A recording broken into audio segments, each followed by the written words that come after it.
let me just turn this on, and we can get started here momentarily. That one. One moment, please. We are experiencing technical difficulties. Not really, no.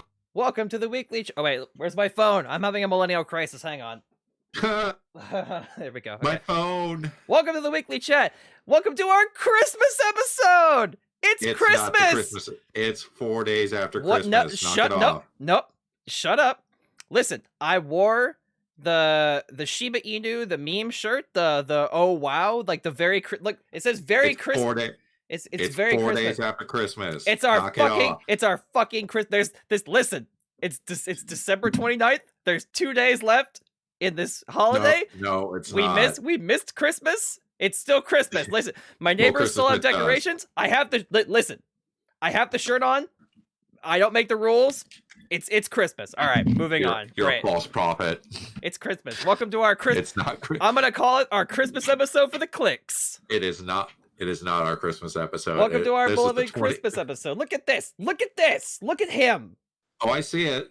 Look at him. It's just not Christmas. Very Christmas. I have an ugly Christmas sweater on. It's still technically December. I'm going to call it the Christmas episode. Oh, dear. Hello. Welcome to this week's edition of The Weekly Chat. Whatcha? Episode. I lost track. This would be... Okay, so in the new in the new canon... This is episode 3. This is pre or post crisis. Right, exactly. This is a crisis on Infinite Patricks. Oh God. Yeah, exactly. Anyway, but you see, there was actually a dimensional split, so there's actually 2 canons now. Oh, is this like the new Pokemon canon where the events of Pokemon XY created alternate timelines? Did you know about this? No. Okay, so in X and Y, there's this like meteor that shows up, and But let me guess, it ain't a meteor? Well, it is a meteor, but like for whatever reason, it's like it's a special meteor. And it like Are you gonna eat French fries off of it? And that ain't a meteor. And so they end up getting this. There's this meteor that falls to the planet, and it basically is the stuff that Megastones are made out of. And so it creates this split in the timeline where like the new Pokemon games, like Pokemon X and Y, Omega Ruby Alpha Sapphire, and a bunch of the Pokemon remakes that have come out, like like Let's Go Eevee and Pikachu. Those take place in the second timeline. So all the stuff in the first games, that stuff still happened. It's just that is the surface of the planet just a glass crater at this point? No, it just basically like there's one dimension where everybody got the ability to do Mega Evolution and like Z moves, and then there's the other dimension where that stuff didn't happen. Like it's basically the same thing. It's just it's an excuse for them to like reboot shit in the remakes. So for example, when you play Omega Ruby and Alpha Sapphire, in those games, there's Mega Evolution where it didn't happen. It wasn't in the first game, and so the canon reason why that's the case is because there was this meteor. It's dumb. I don't want the meteor. It's stupid. Don't think about it too hard. Like even actual Pokemon fans like don't give a shit about it. It's one of those things where it's just like, sure. Okay. Fine, but still. Nick, I have a very important question. What is it? How was your Christmas? Very low key. Hey, that's good. We were supposed to. I had a whole week of fun activities planned. Oh, I know. We were gonna.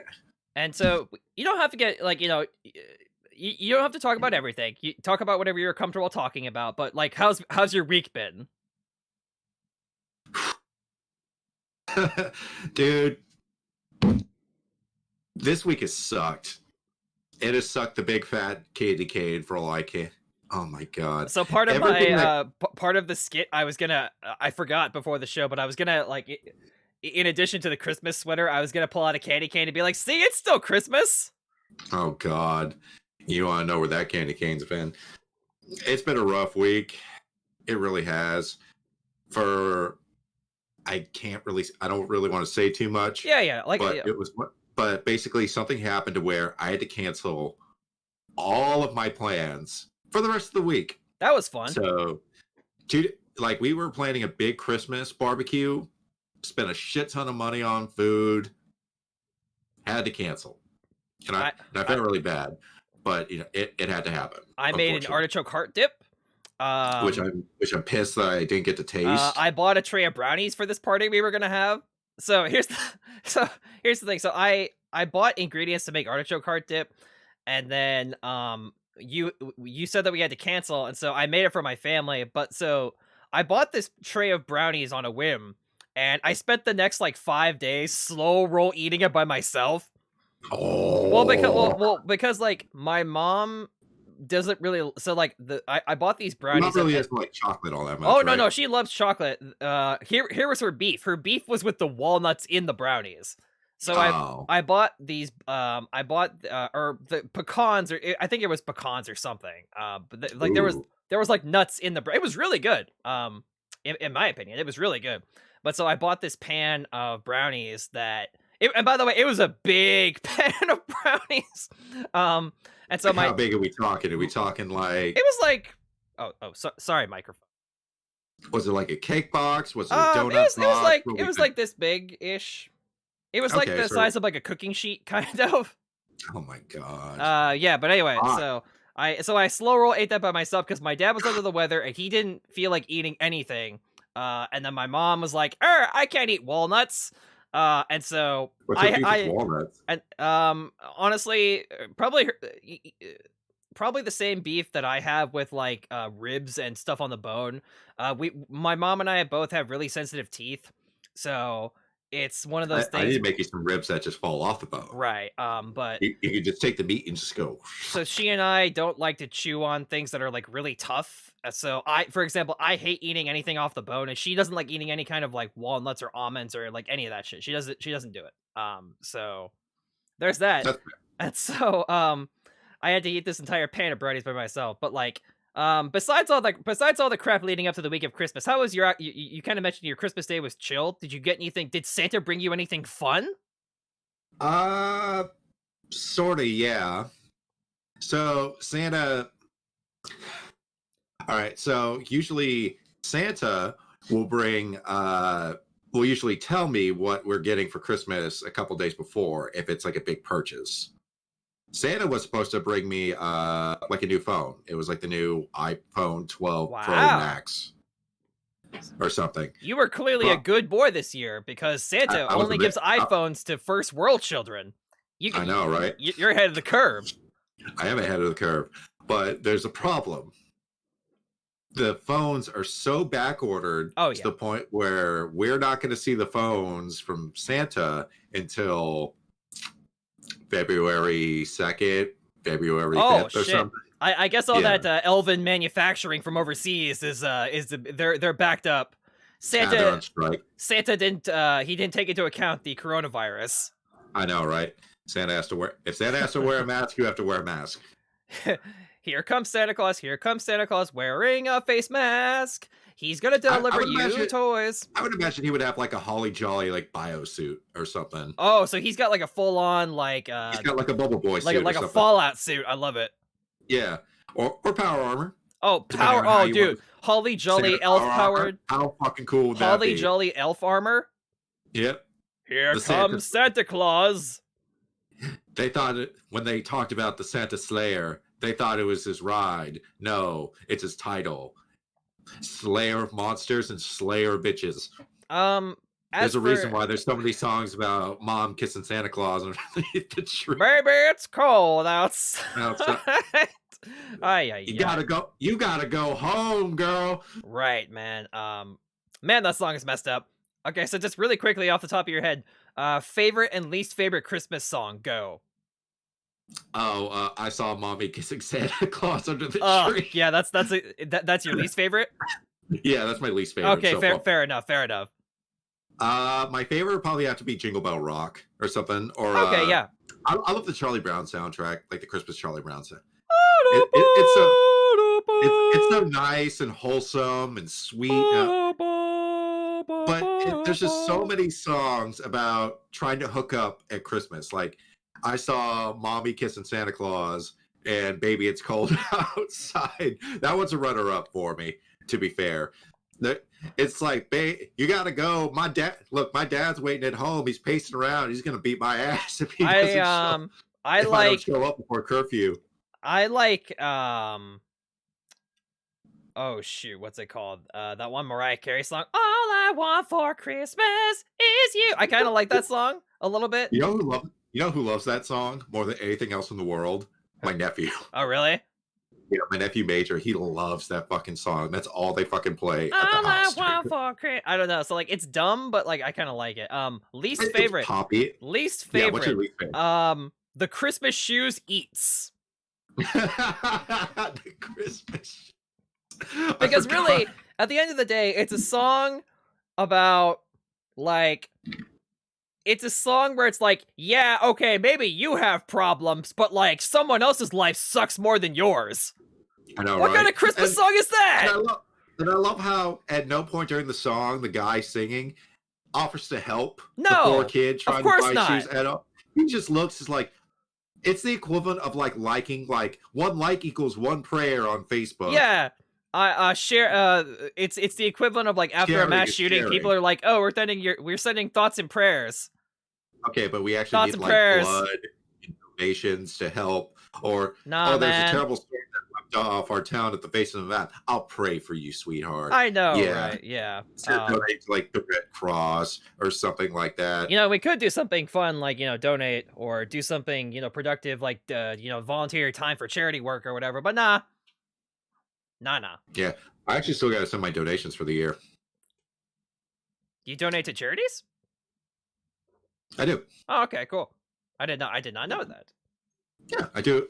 It's every year, and I actually need to mail it, but since I've been stuck in my house for the past, it's been like 2 weeks, I haven't had a chance to actually go mail the fucking thing yet.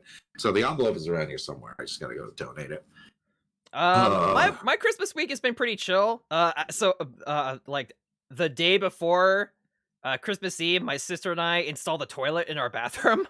I know you were telling me about that. The bathroom's almost done, right? Yeah, so the only thing we got to do now is there's like one section of the wall that we need to put vinyl tiles on, and then we need to we have the vanity, we just have to install it. But you're pretty much almost done. Yeah, pretty much. Right? We need to. There's like one little like railing on the top of the. We're gonna. We have some leftover material because we had this like this like rail like material. We have this rail material that we put over the edge of the door frame and over the edge of the window in the bathroom, and we're just gonna take the leftover material we have and do like one strip kind of just all around the bathroom. Oh, nice. Yeah, so that's the only thing we gotta finish up, and then after that, How long have you guys been working on the bathroom? It's been like it's too long. Too long.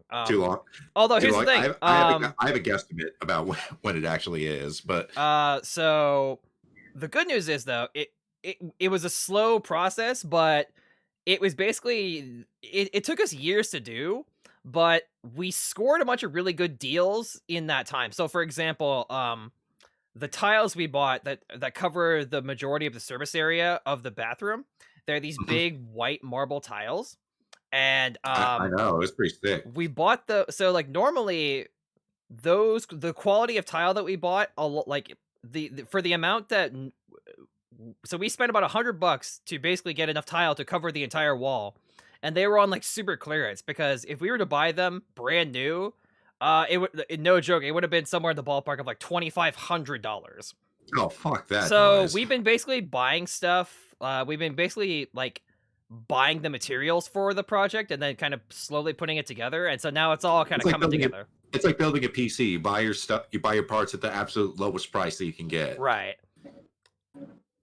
But yeah, my week has not been kind or good to me at all. You know this, but the viewers don't. I was out of power for 2 days. Oh yeah, so that was actually, we were going to, so we did not take a week off. Well, we did, but we did. We did not take it. We didn't do it on purpose. We were going to. In fact, I actually, the day that we were supposed to record, I actually did all the promotion on Twitter, and then I get a call from Nick, and it's like, "Hey man, I got a power out. The whole neighborhood has a power outage, so we're not doing shit. No, it wasn't the whole neighborhood. It was just our block. Oh, okay.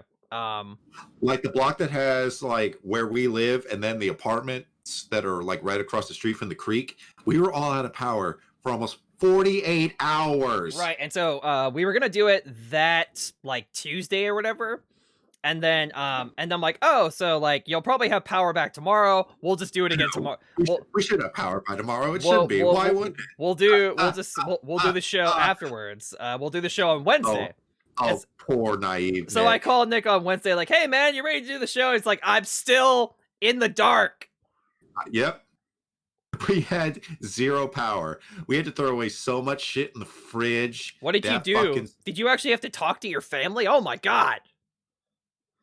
No, thankfully our phones were still charged. Thank God I had that battery pack because I would have been fucked. But yeah, I had zero power for almost 2 days, and it was really funny because about a couple hours after I talked to you that Wednesday, the power went back on, and I was just like, "Fuck!" I mean, it was already super. And then by the time that happened, it was going to be Christmas Eve and then Christmas Day, and it was like, No, it was not a good time for me. Right. It really sucks because I have no food in the house right now. Oh. Because we had to take everything from the freezer, and then my mom, she has access to like this big freezer, or not a freezer, it's like a little personal freezer at work. So we're able to store all our shit in the freezer in there. But it's still at her work. So for the past 2 days, well, actually, yeah, 2 days, I've just been eating nothing but soup and bread the entire time. That sounds pretty good to me. It sounds pretty good until day 2, where you don't want to look at another bowl of Progresso ever again. Progresso's not the greatest either. The Progresso tomato soup is pretty good. It's all right. Their chicken bacon chowder is really, really good. But yeah, like I've just been eating soup and bagels and ramen for the past like 2 days. I was like, I need the shit that I have in the freezer. But yeah, it was not a good week for me. Like, thankfully we were able to use all the stuff that we're gonna have for the barbecue, and that lasted us a couple meals. But that was like on the razor's edge of expiring. Because we had to keep the fridge closed, so we couldn't open it and close it whenever we wish. Like all the juice that we had there, like all our like fancy Trader Joe's juices, expired. And literally, like you crack open the bottle, and it sounds like opening up a can of soda. And it was like it was expanded. The bottle was firm. You can use it as a weapon. And I just cracked it open, and I'm just like, oh! This reminds me of that like canned chicken you showed me once. The canned chicken. The canned chicken. Oh, disgusting. God. There's another one too that just fucking kills me. There's one with a whole hamburger in there. Oh god. There's a whole hamburger in a can. Let's see if I can find it. Anyway, here's hope. So before we move on, I hope you all had a pleasant and nice holiday. Also, by the way, if you're watching this on YouTube, and this will be on YouTube every Friday, you're gonna hit that notification bell, aren't you? Every Friday, I'm going to upload that week's episode of the Weekly Chat to our YouTube channel, The Weekly Chat with Nick and Pat. The link for that is in the description, by the way. Make sure to smash that bell. Make sure to hit the like button. Make sure to hit the notification bell. Make sure to subscribe.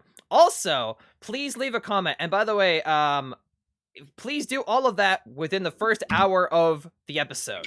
Because according to YouTube's algorithm, it really likes it. It sees engagement, and it only takes into account mostly engagement for the first like third of any given video. So in the first hour, if you're watching this, if you enjoy us, if you enjoyed Nick and I, if you enjoy our content, if you just want to help a brother out, make sure to oh baby, could you spare make sure to leave a like.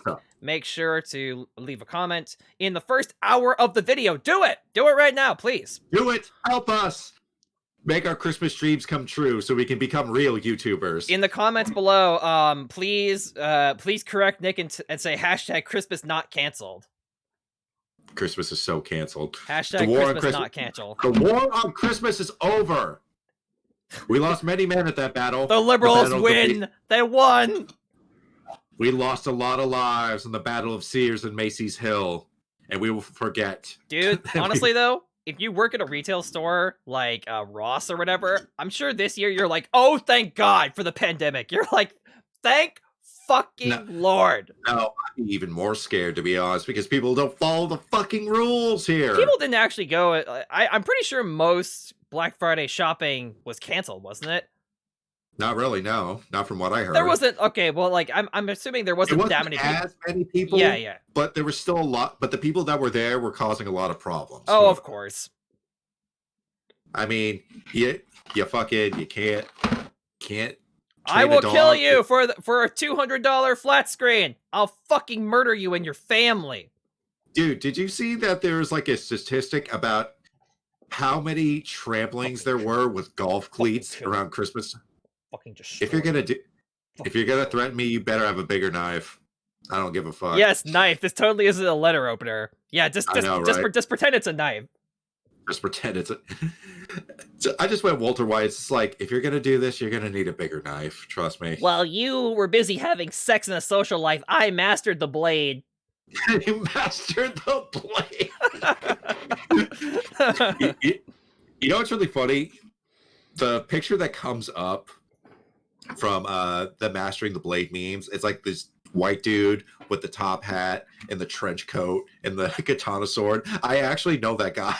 What? Yeah. It's a guy named yeah, I know him. I've talked to him a few times. You know a meme legend? I know a meme legend. Yeah. Here, let's see if I can find him. I haven't spoken to him in years, though. This is news. This is news to me. I know. Let's see. I was unaware of this. Yeah, it's a guy named Tolstoy Kafkaesky. Where is he? Huh, okay. I know he's here somewhere. He's usually like the first. Before, while you're doing that, let me look into our schedule for the show and give you a little taste of what we'll be talking about today on the show. Okay. There's something real pervy about that word, taste. Taste. How the first few bites tasty. Oh god. that's gonna be in the thumbnail. That's gonna. Oh, by the way, do you want to? Speaking of which, I'm doing thumbnails for all these videos now. Do you want to do some wacky poses for the thumbnail? Oh yeah.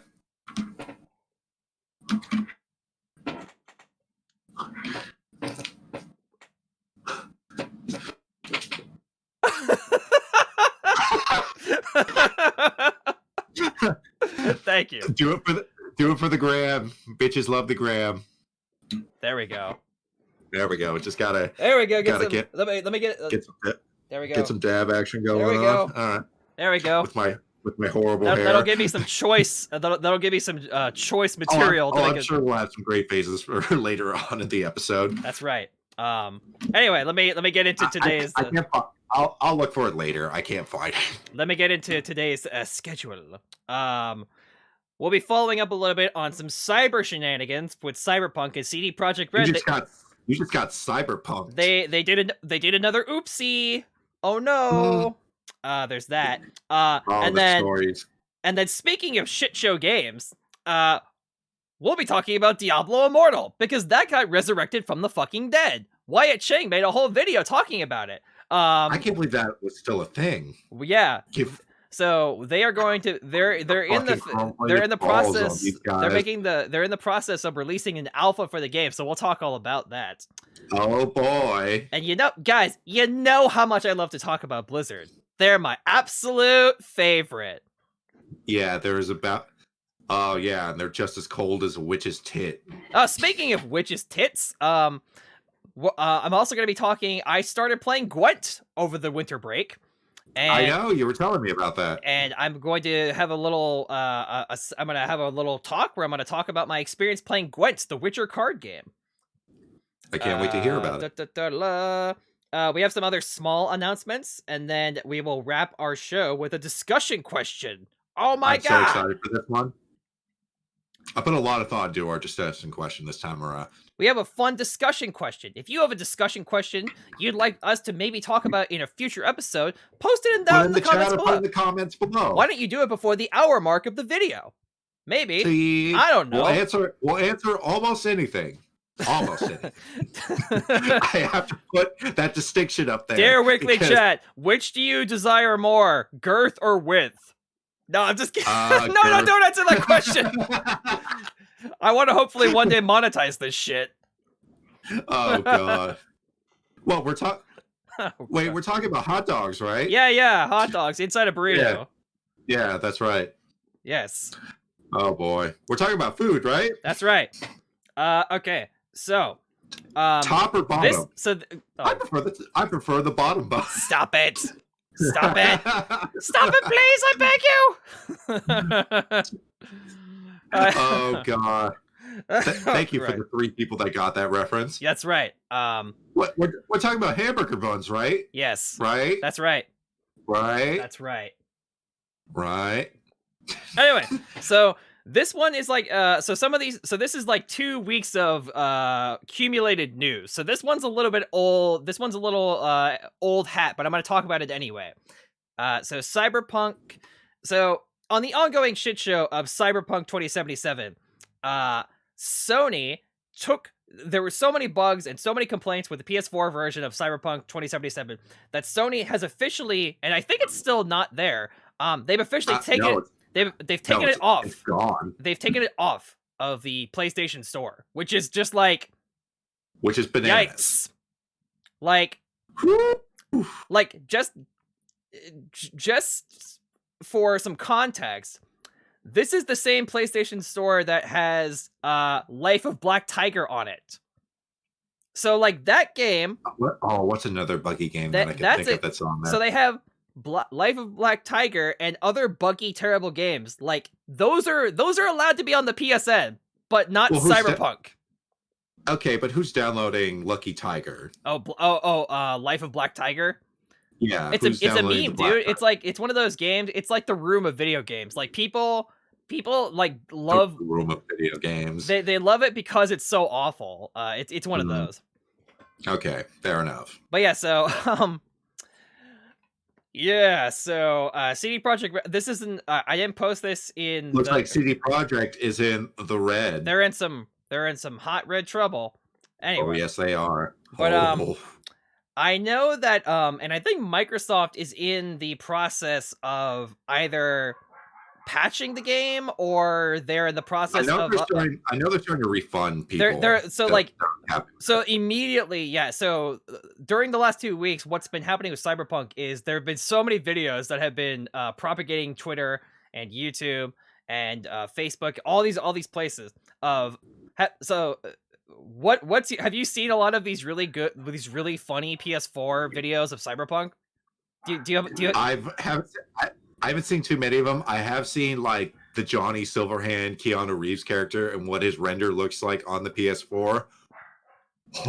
I think my favorite horrible glitch that I saw was a clip on Twitter where somebody was riding a motorcycle and they drove over the railing and they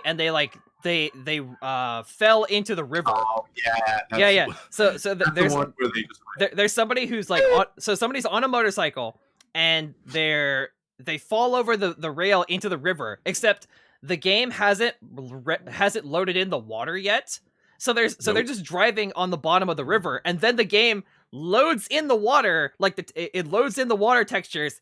And then because the game thinks that the player has been underwater for like 20 seconds, they just instantly die. Oh my god. My other favorite is somebody was walking around and then they jumped off a ledge and then the game crashed and then there was a loading screen, and then after the loading screen they had been like shot up into the air like 20 stories. My god. And then they fell down and died. Like I think they were trying to climb up like a building, like they were going up some stairs, and then a loading screen pops up, and then they fell like 20 stories. Oh my god! Because the game did not load in the building that they were climbing. It's so buggy. How did you did nobody beta test this at all? This doesn't even look like a beta. It looks like an alpha. I think that's I think they wanted to I'm gonna be release cynical about this. I think that they knew that the game was gonna be a buggy piece of shit, and they launched it anyway because they had a mandate from a publisher. But they all do it in house, though. No, it doesn't matter though, because when you're in the world of AAA video games and the game has already been delayed like 20 times, you have to push it out the door, because if you're a AAA publisher, you have to launch a game. It doesn't matter if it's done or not. Well, it's like, Welcome to 2020. Yep. Welcome to life. Oh god, these are terrible. I don't know why I keep eating these. What are those? Can I just say, I trying to milk duds. Can I just say that these should not be candy? This is a fucking project. Milk duds are some of the worst fucking candy on the face of the fucking planet. This is not something you can just pop in casually. I kind of like milk duds. Oh god, I kind of like them. I like the taste of them. I hate the fact that you got to work. Honestly, though, I like that though, because it like encourages me not to eat a lot of them. This is true. Like, if you have, like, I've been nursing this thing for like ever since Christmas. Yeah, and I still have like over half the box left. Well, yeah, because you have like 2 or 3 of them, and like honestly, they're kind of a brick. They're kind of a brick in a purse in your stomach. Yeah. What's the serving size for this shit? 10 pieces. You'll be lucky to get 3 out of me a day. Hey man, some people dig it. I've seen like our friend Chris, he loves milk duds. He would eat a whole box of that shit at the theater. Oh my god. And he wonders why he complains about having stomach problems. I have bad indigestion. Like, I wonder why. But I'm wolfing these down with Whoppers with a large popcorn. But so soda. Now we're God, I miss the theater so much. So I know next time we go to the theater, I'm going balls to the wall. Large popcorn, large drink, candy, hot dog. Fuck, I'll even buy the nachos. Oh, I'll nice. fucking go. I'll pay $50 for food at the theater just to experience it again. I miss it so goddamn much. Me too. We're probably Christopher Nolan is like, please come back to the theater and watch my movie. I'm not going on a respirator for your movie, dude. Sorry. Please, Tenet's really good. I promise. Is it though? It's good enough. It's so good you'll die over it.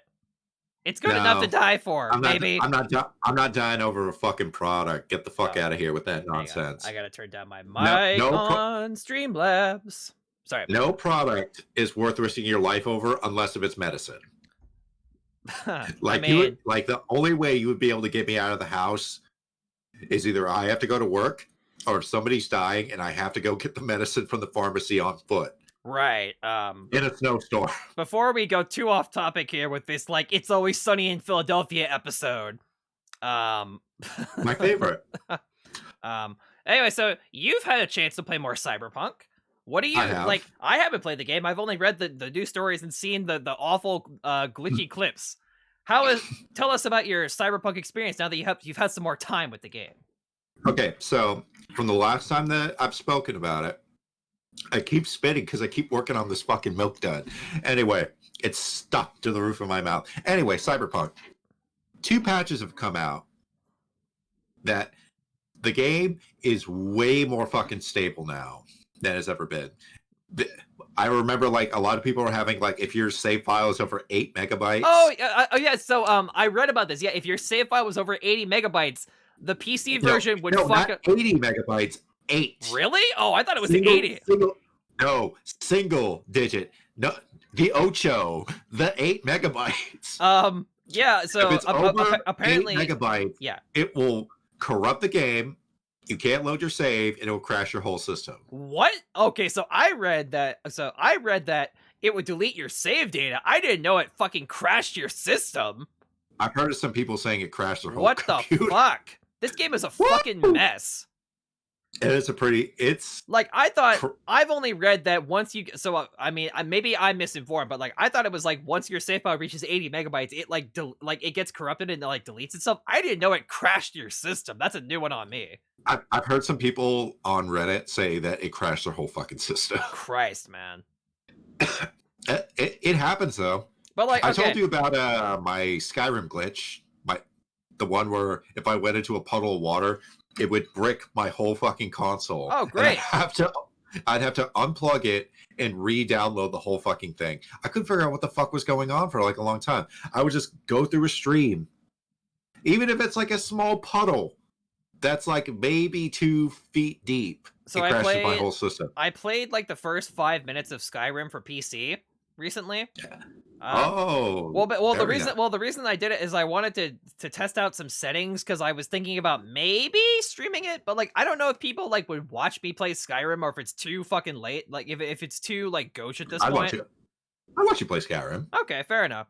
Honestly, what I was Stream what you love. on the Epic Game Store, they recently released Night in the Woods, which is like this little fun. I just picked that up. It's like this little fun, like visual novel style game with like with anthropomorphic animals, and they have like it's like a drama where this guy who is like a college student, he's left town and now he comes back to like the town that he was once a part of, and he's changed and the town's changed. But yeah, so I'm looking forward to playing that. I was thinking about streaming that. Sounds like regular show the After Years. But no, so anyway, I played the first 5 minutes of Skyrim, and I was immediately pissed off because you can't you can't alt tab out of the game.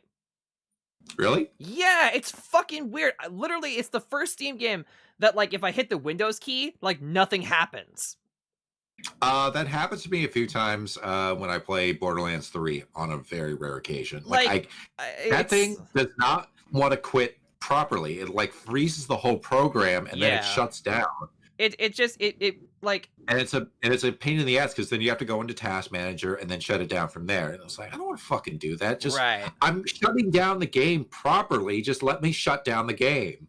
But for Skyrim, that's really weird. Because... Well, it weirds me out because.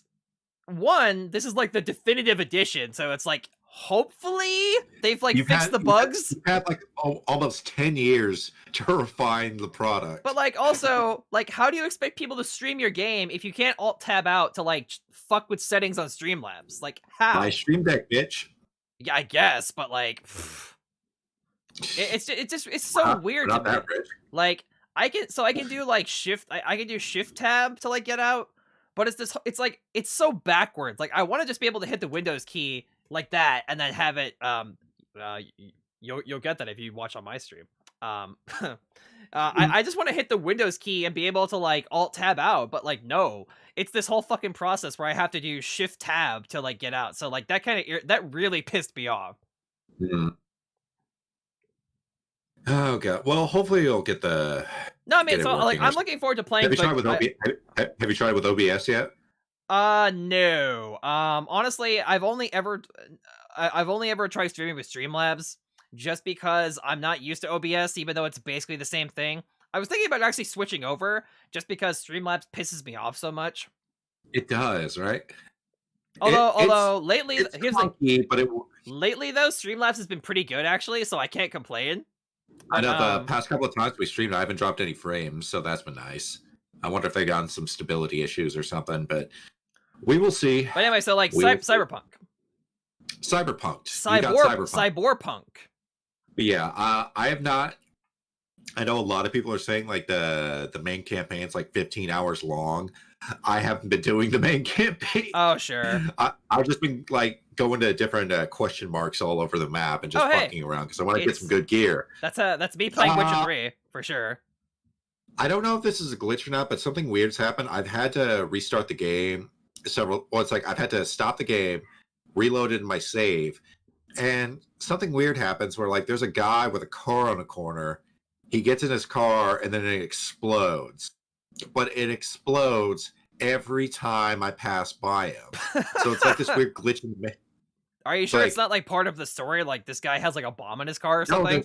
No, I can't even interact with him. I can't even get into the fucker's car. That sounds like a glitch. Yeah, but it happens every fucking time. And then there's weird shit like power lines and transformers like falling out of the sky. For no reason. There's one of the other famous clips is like, you know, the guy who has that like, woo, yeah, baby, like that clip. Yeah. So there's a clip. What's his name? Critical. Yeah, Critical. So there's a clip of him playing the game, and somebody in his chat asks him, he's like, so what is it like playing Cyberpunk? And like fucking magic, as soon as he's playing, he's like, what's it like playing Cyberpunk? And then a car falls out of the sky and squashes him to death. He's like, that's what it's like playing Cyberpunk. Yeah. That's pretty good. That's pretty accurate. But yeah, I'm just going around. Are you enjoying the game when it works? Yeah. Is it living up to your expectations? I think it is, for the most part. It's one of those things where, like, I've been pretty bad because I haven't been playing much video games the past couple of weeks. Wow, what the fuck? Not playing video games. We're gonna have to. We're gonna have to take away your gamer card. I'll just take that. Here. Oh wait. Here it is. Take it. Yeah, good. Give me that. It's mine now. Visual magic. But yeah, I haven't been really gaming much on my PC. God damn it. For the sole reason. Oh god, these fucking milk duds. I gotta put these away. Yeah, stop eating during the show. Come on. I know. How unprofessional. I know. I always snack during the show. What are you talking about? Oh, is that your trademark? Do we have to make a Nick eating Twitch emoji? Yep. Great, good. you look so Asian right there. That was like the most Asian you've ever looked. Oh no! I want to monetize this sometime. Stop! He's already dead. Oh god. The stream is already dead. That's right. Oh. But yeah, so it's just obviously it sucks. CD Projekt Red kind of shit in the bed on this one. At least they're offering. They really did. At least they're offering refunds. At least they're being apologetic. Right. About it. They kind of seem like they're actually sorry instead of some weird Blizzard where it's just like, we're sorry that you feel that way. Yeah, they're actually saying like, oh god, we screwed up so much, you guys, we're sorry. Well, like clearly the game wasn't ready for launch, and I think half of this is on the it wasn't ready for launch for consoles. I think PC worked. Well, here's the thing. PC works okay. Here's the malicious thing, right? Is I think that they knew that the PS4 and the Xbox versions were gonna suck because if you hear people who talk about who got early access to the game for review purposes, basically CD Projekt Red told them that like, hey, please don't say anything. You can't use any of your footage of the game. You have you have to use the footage that we give you, which was like probably like perfect crisp PC footage. But like you can say it's not even that crisp. You can say that it's PS4 or also I'm gonna say this. I'm gonna have to give away a PC gamer card on this one. The ray tracing, because I know that was a big hype of the marketing for it. The ray tracing is not worth it. No, that's kind of what I've been hearing. Like if you have like my computer's no slouch. It's not the best. It's not the worst. You're like either. You're the middle of the pack. I'm middle of the road. Like this will do me good for like a couple years.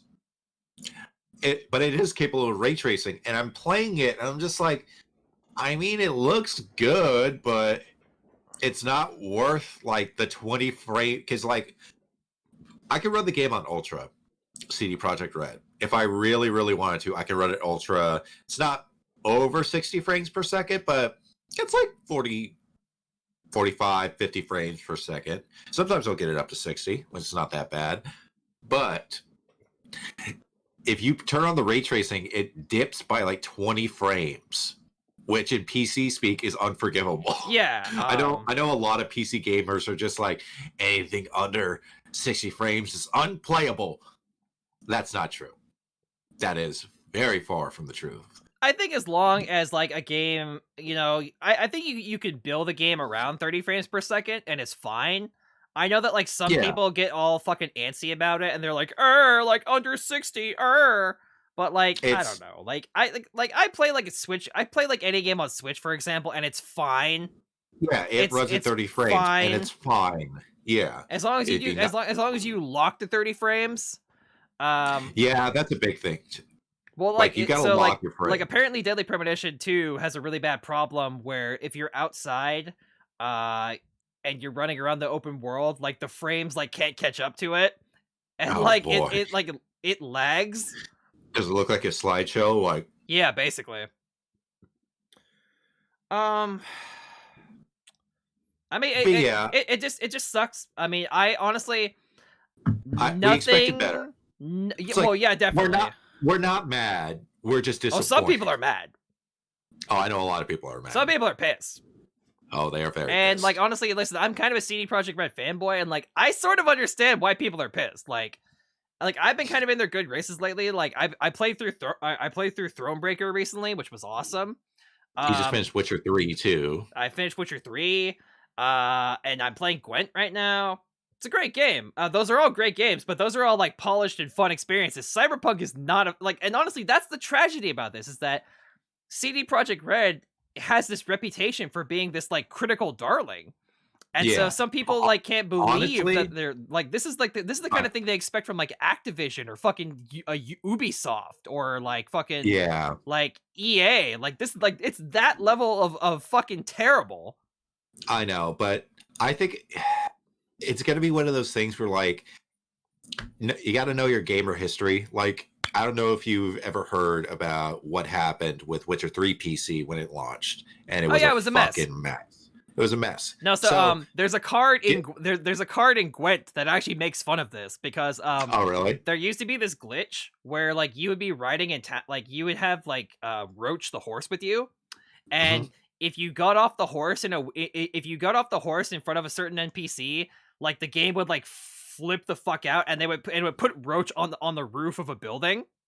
Oh boy. So the Roach card. So if you craft the Roach card in Gwent, it's literally the illustration is like Roach on the roof. Yeah, it's Roach on the roof of a building. It's Fiddler on the roof, Roach on the roof. Yeah, so like even CD Projekt Red is kind of like poking fun at themselves a little bit, like ha you dumb also, bastards. hey, CD Projekt Red, you know how you're gonna like do like a high res version of CD Projekt or of a Cyberpunk for PS5 and the new Xbox, and you know how you said you're doing the same thing for Witcher 3 and you're giving everybody a free upgrade?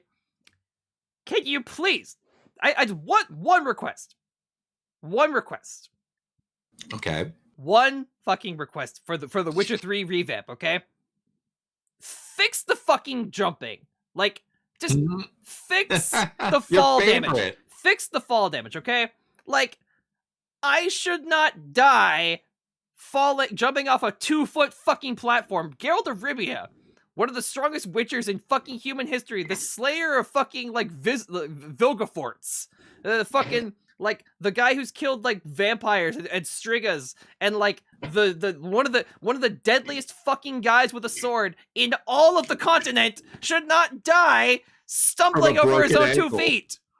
Oh god, he fell onto his sword and killed him right through the heart. And even that, he might get up from that. I know, like he has the ankles of Achilles. Yeah, he fucking his knees That's buckle. What he is. He's basically Achilles. His fucking knees buckle if you so much as take a jump off of a fucking like a porch. Do you think that if Achilles actually, like in Legend, actually die, or like, do you think he actually twisted his ankle and just died right there? By the way, so like I found so this is such a problem that I actually found a YouTube tutorial on how to not die when falling. Oh my god. So, and by the way, so there exists a way. When you fall, you gotta tuck and roll. Yeah, you have to. So you have to roll at the exact. If you mash, and I mean fucking mash the jump button while you're in midair, Geralt will sometimes, like roll, like do a barrel roll and not die. Sometimes, fucking sometimes. Sometimes. Oh, that's just fantastic. But like 4 times, like one out of 10 times, he'll duck and roll, like he'll tuck and roll, but like nah, or just add a roll button. That shit doesn't work. Like just no.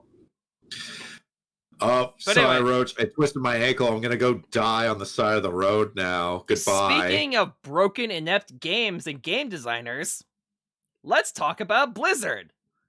Your favorite. My favorite. Okay.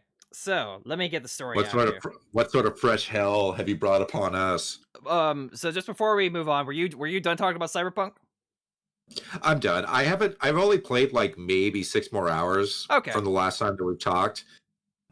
Honestly, the game I've been playing the most recently is Gundam Battle Operation 2. Oh, wait, so and that's just because I want to get my rank up. right.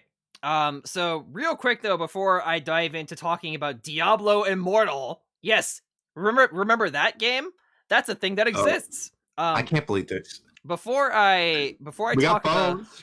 before I talk about Diablo Immortal, I'm just gonna very quickly talk about Gwent, the Witcher card game.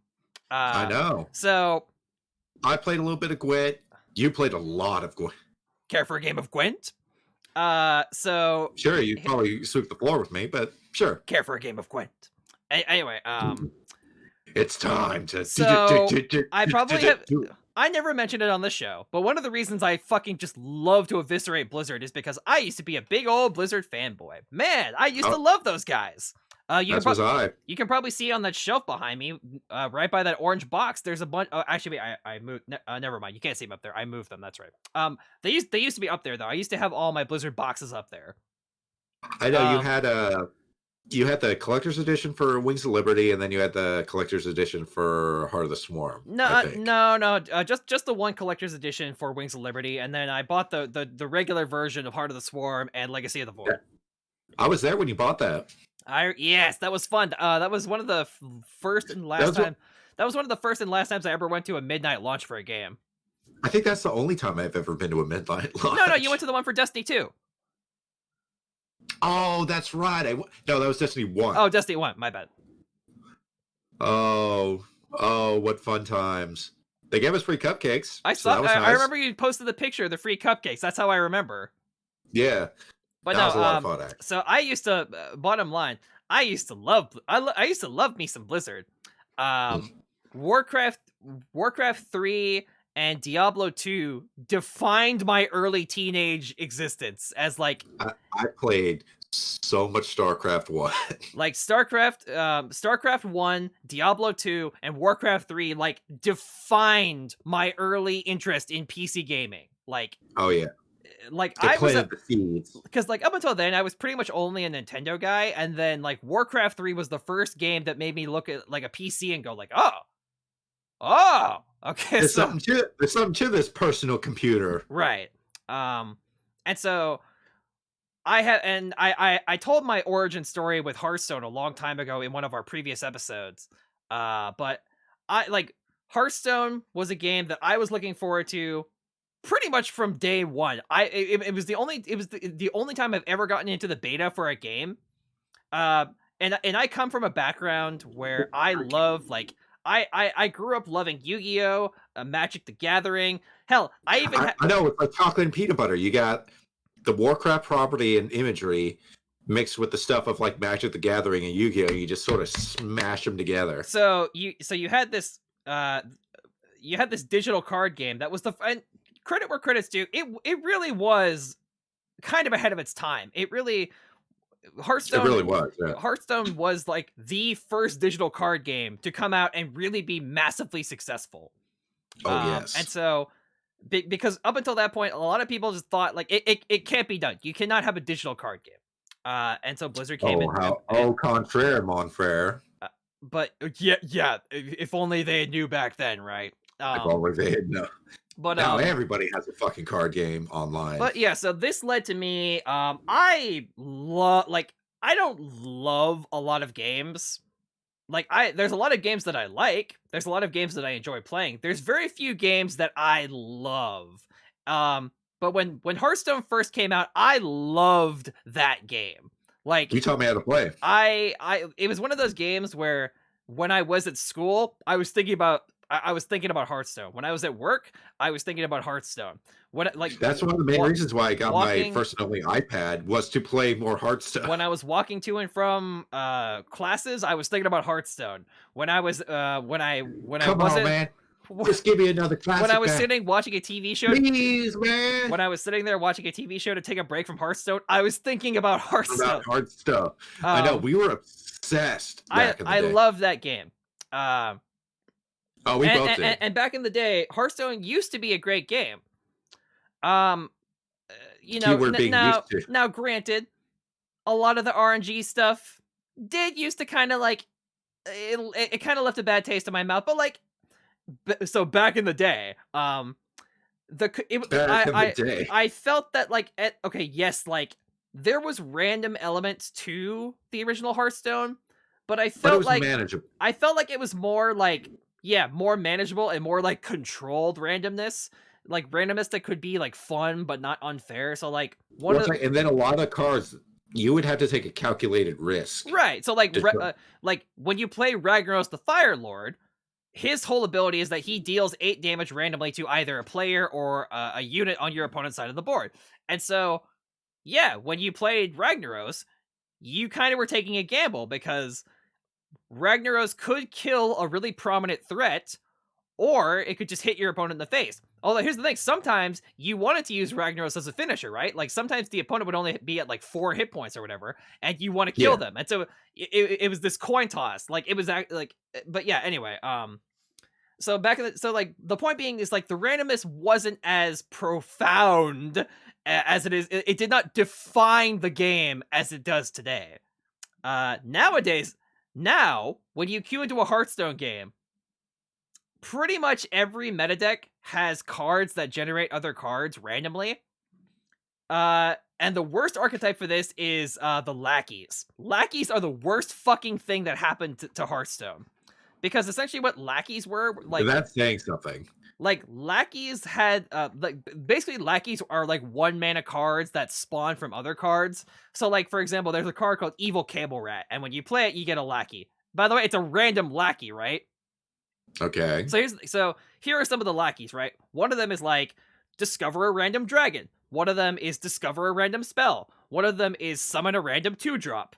One of them is deal 2 damage. So like essentially like they are not only are they random which one you get, they would then create a random thing for you to get. So for example, you as a priest, you could play Evil Cable Rat, and you would get the lackey that would spawn, that would give you a random spell.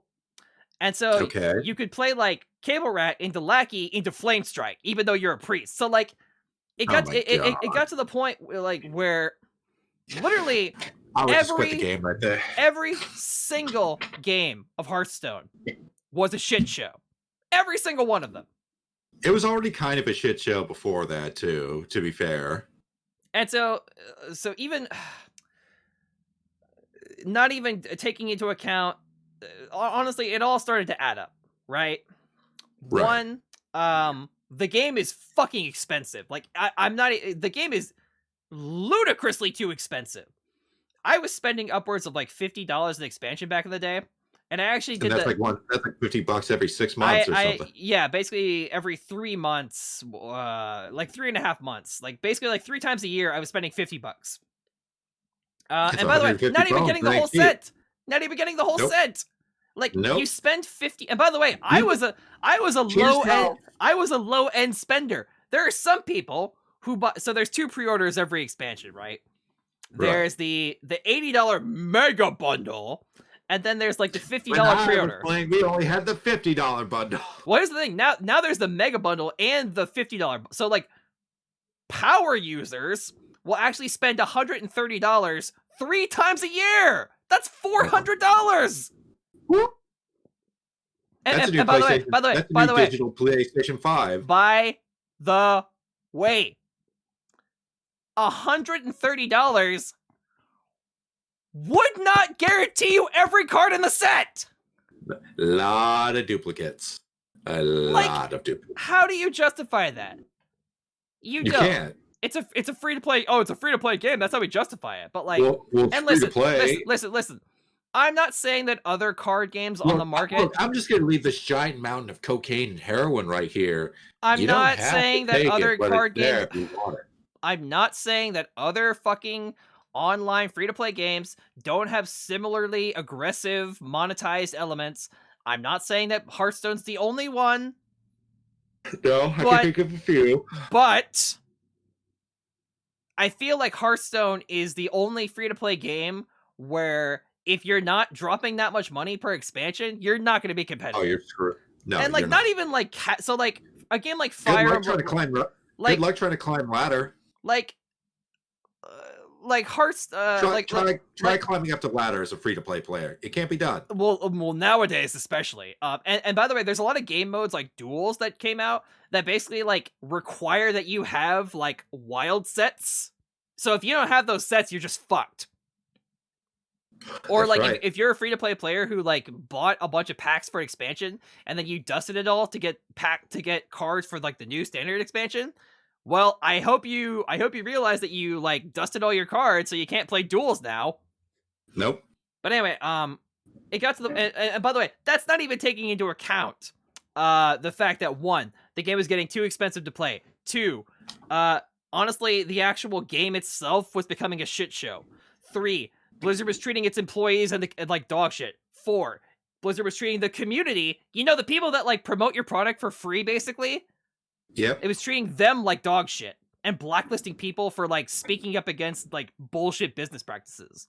Yep. And then the final cherry on top was the whole Blitzchung thing. Like that was it. Like that was the final straw. Like I could tolerate a lot of bullshit. I could tolerate the expensive fucking shit.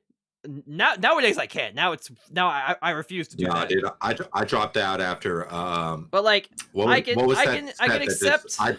I accept the unbalanced and I can accept the fucking RNG shit show. I can't, but I could accept the RNG shit show. I could accept how fucking expensive the game was. I could accept like all this other shit.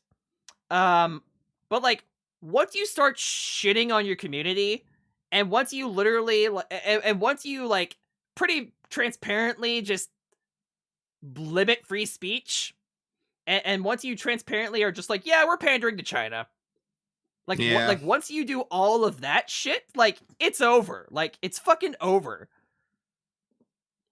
I feel guilty just having an installer on my computer. Oh, by the way, so the reason I bring all this up is because okay, so this is gonna sound really sad and pathetic, but like, okay, you can go ahead and laugh at me, whatever, I don't care. Okay.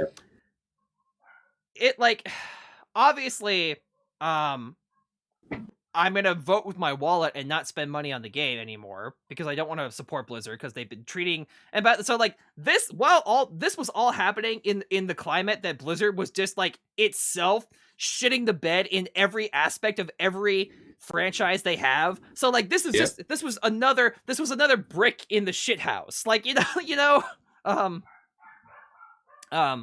so it broke my heart in the sense that like I do enjoy Hearthstone. Like if somebody sat me down to play some Hearthstone, like I'd probably enjoy it. The game of Hearthstone. It's a really well built game. It's a polished and fun game, and it looks great. It'll run on almost anything. Yeah, like that thing will run on that thing will run on an N64 probably. Oh God. It worked for StarCraft. Why can't it work for Hearthstone? Yeah, right. It breaks my heart in the sense that like I do enjoy the game, but I just can't justify playing it, let alone spending money on it. Yeah, that sort of Damocles over your head the entire time. I can't fucking do it. Well, it's like I dipped out of the game after I actually spent the $50 pre-order. You got the pre-order for the Grand Tournament. By the way, that was the worst set in the history of Hearthstone. That is the lowest power set in the entire game. Oh yeah. It is considered by many to be the worst expansion ever made. Oof. And I spent $50. Yes. $50 whole dollars. And you got a whole 2 legendaries. Oh, come on. Come on. Come on. Oh, come on. Hang on. How do you guys like my Coke ASMR? Yeah, right. Hang on. Oh, come on. Come on. There we go. We're back. All right, well, cheers. But no, so cheers, yes.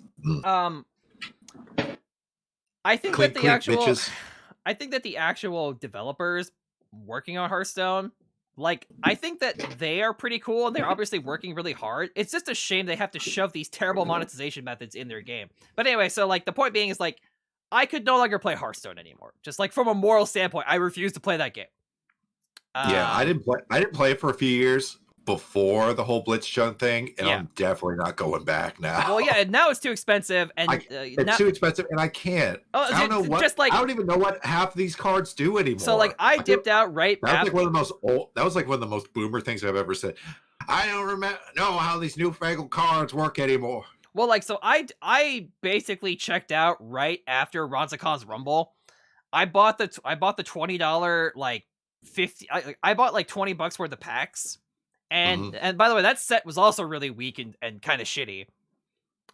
So that was the last time I spent money, and like I'm honestly glad that I got out right there, because now, like, with the battlegrounds, you have to buy a fucking battle pass and like the fucking rewards. So like there's all this shit going on with like the rewards tracked and like the battle pass, and like they're trying to gouge you at like every conceivable fucking way. But anyway, the point being is that while I was watching all this stuff happen, I felt like, man, this sucks, because like I did enjoy the feeling that Hearthstone gave me. I liked having a game that I could climb competitively with a ladder on.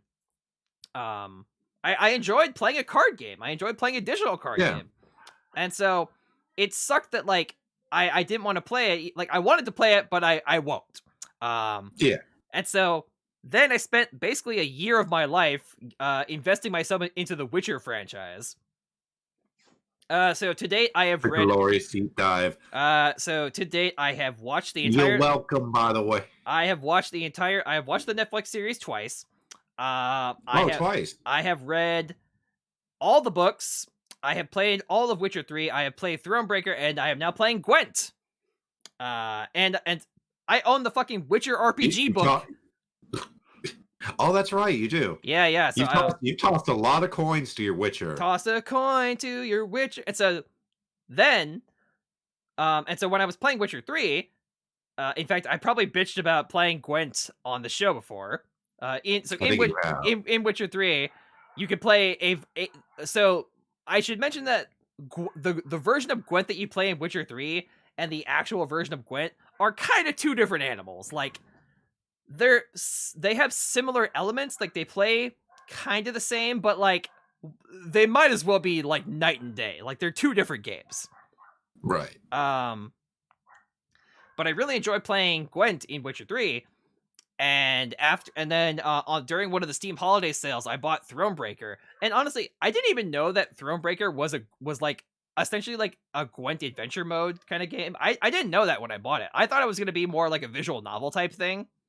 And it is. It's a visual novel with Gwent in it. Oh, come on. Oh, come on, Discord. Come on, Discord. What are you doing? Come on, Discord. There you are. Good. We've had zero. I know, the last couple streams. It's so in discourse. Uh-oh. We were fine. We were totally fine for the Vermintide stream. Yeah. Even the last weekly chat that we did was fine. There we go. Okay. You were desynced for a minute. Oh, weird. Yeah, you're fine now. But anyway, so yeah. What is going on? It's fine. Fingers crossed it'll be fine.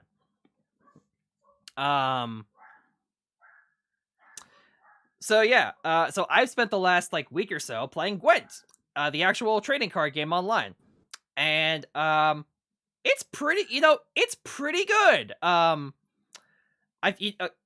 So I'm gonna say something, and it's gonna sound like a backhanded compliment, but I don't intend for it to be a backhanded compliment. Okay. I feel like the developers of Gwent, they looked at Hearthstone and were like, okay, there's lots of really good stuff here to work with. Let's make that, except have it not be shitty. And so and so when you there's a lot, and listen, again, I'm not saying this to be mean, but there's a lot of inspiration. Like you play Gwent, and a lot of things about it are very familiar. I know, but like if we really start getting into like, well, this is like this, like Hearthstone was quite a bit like Magic the Gathering. Oh no. I don't mean in terms of the gameplay, which by the way, that's actually one of the things I love about Gwent, is that pretty much the way that it plays is so much different than any other card game I've ever played. So like pretty much every trading card game I've ever played has a singular goal, right? In Yu-Gi-Oh, in Magic, in Hearthstone, the goal is to reduce your opponent's life points to 0.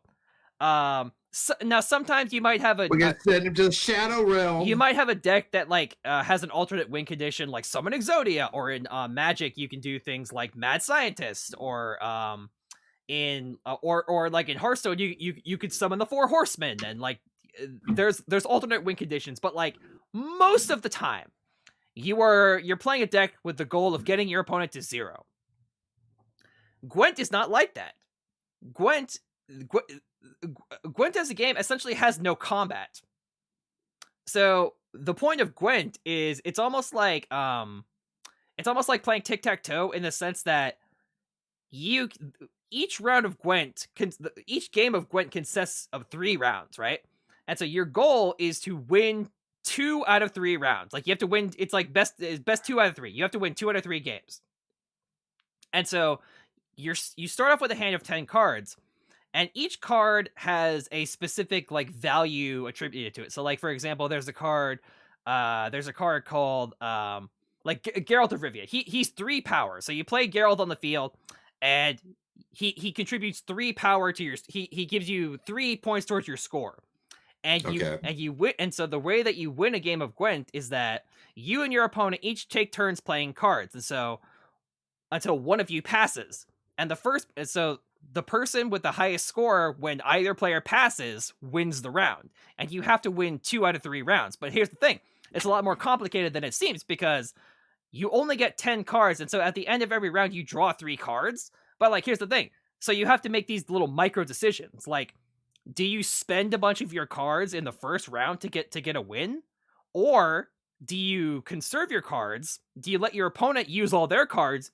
You concede the first round and let them waste all their resources. So you have to make these little micro decisions, right? And there's not start playing 4D chess. No, it's really it's one of those games. It's like poker, right? You have to know when to hold them and when to fold them, right? So there are some rounds where you play the first round, and depending on the deck you're playing, you either like just let you bait your opponent into playing their really powerful cards, like their aces, and then like, oh shit, like they wasted like all their good cards, I'm just gonna pass.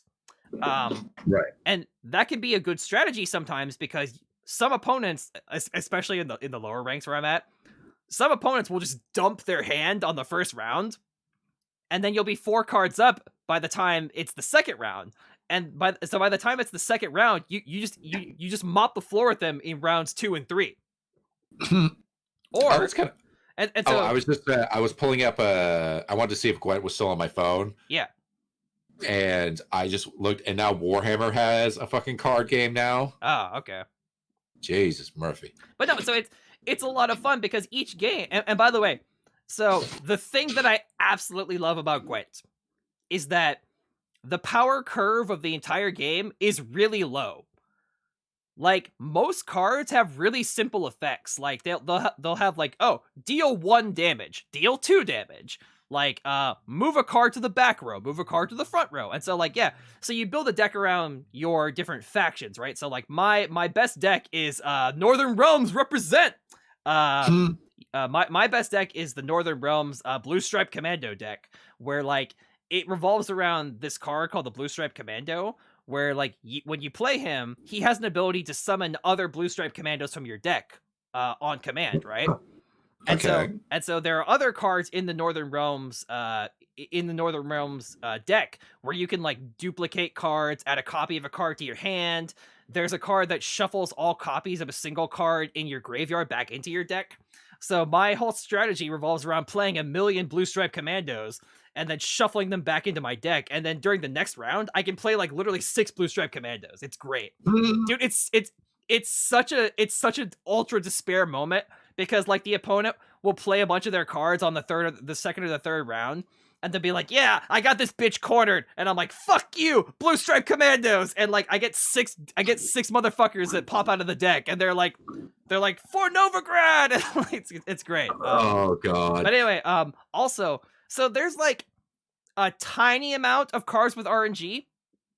There's like a couple, but probably a really small amount. And even then, it's like it's more about random damage most of the time. It's like, deal 3 damage randomly among all enemies or something, and it's something like that. So like, it's not like draw 7 random cards, draw a random. It's not like a paragraph for new Yu-Gi-Oh cards. No, each Gwent card, honestly, aside from a couple legendary, hello, like Gerp, how you doing?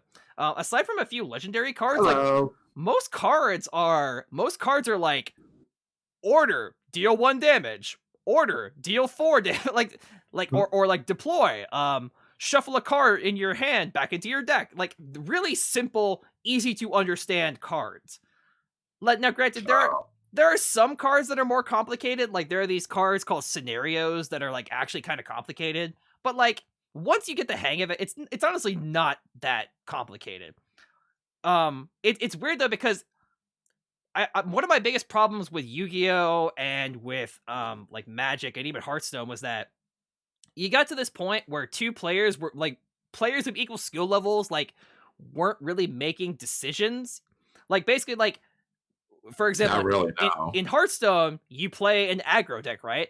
And like you don't end up making decisions while playing. You basically pilot that deck, right? You're like, I'm gonna play it's turn 1. I'm gonna play a 1-drop. It's turn 2. I'm gonna play a 2-drop. It's turn 3. I'm gonna and so on and so on and so on and so on, right? Like every game plays out the same.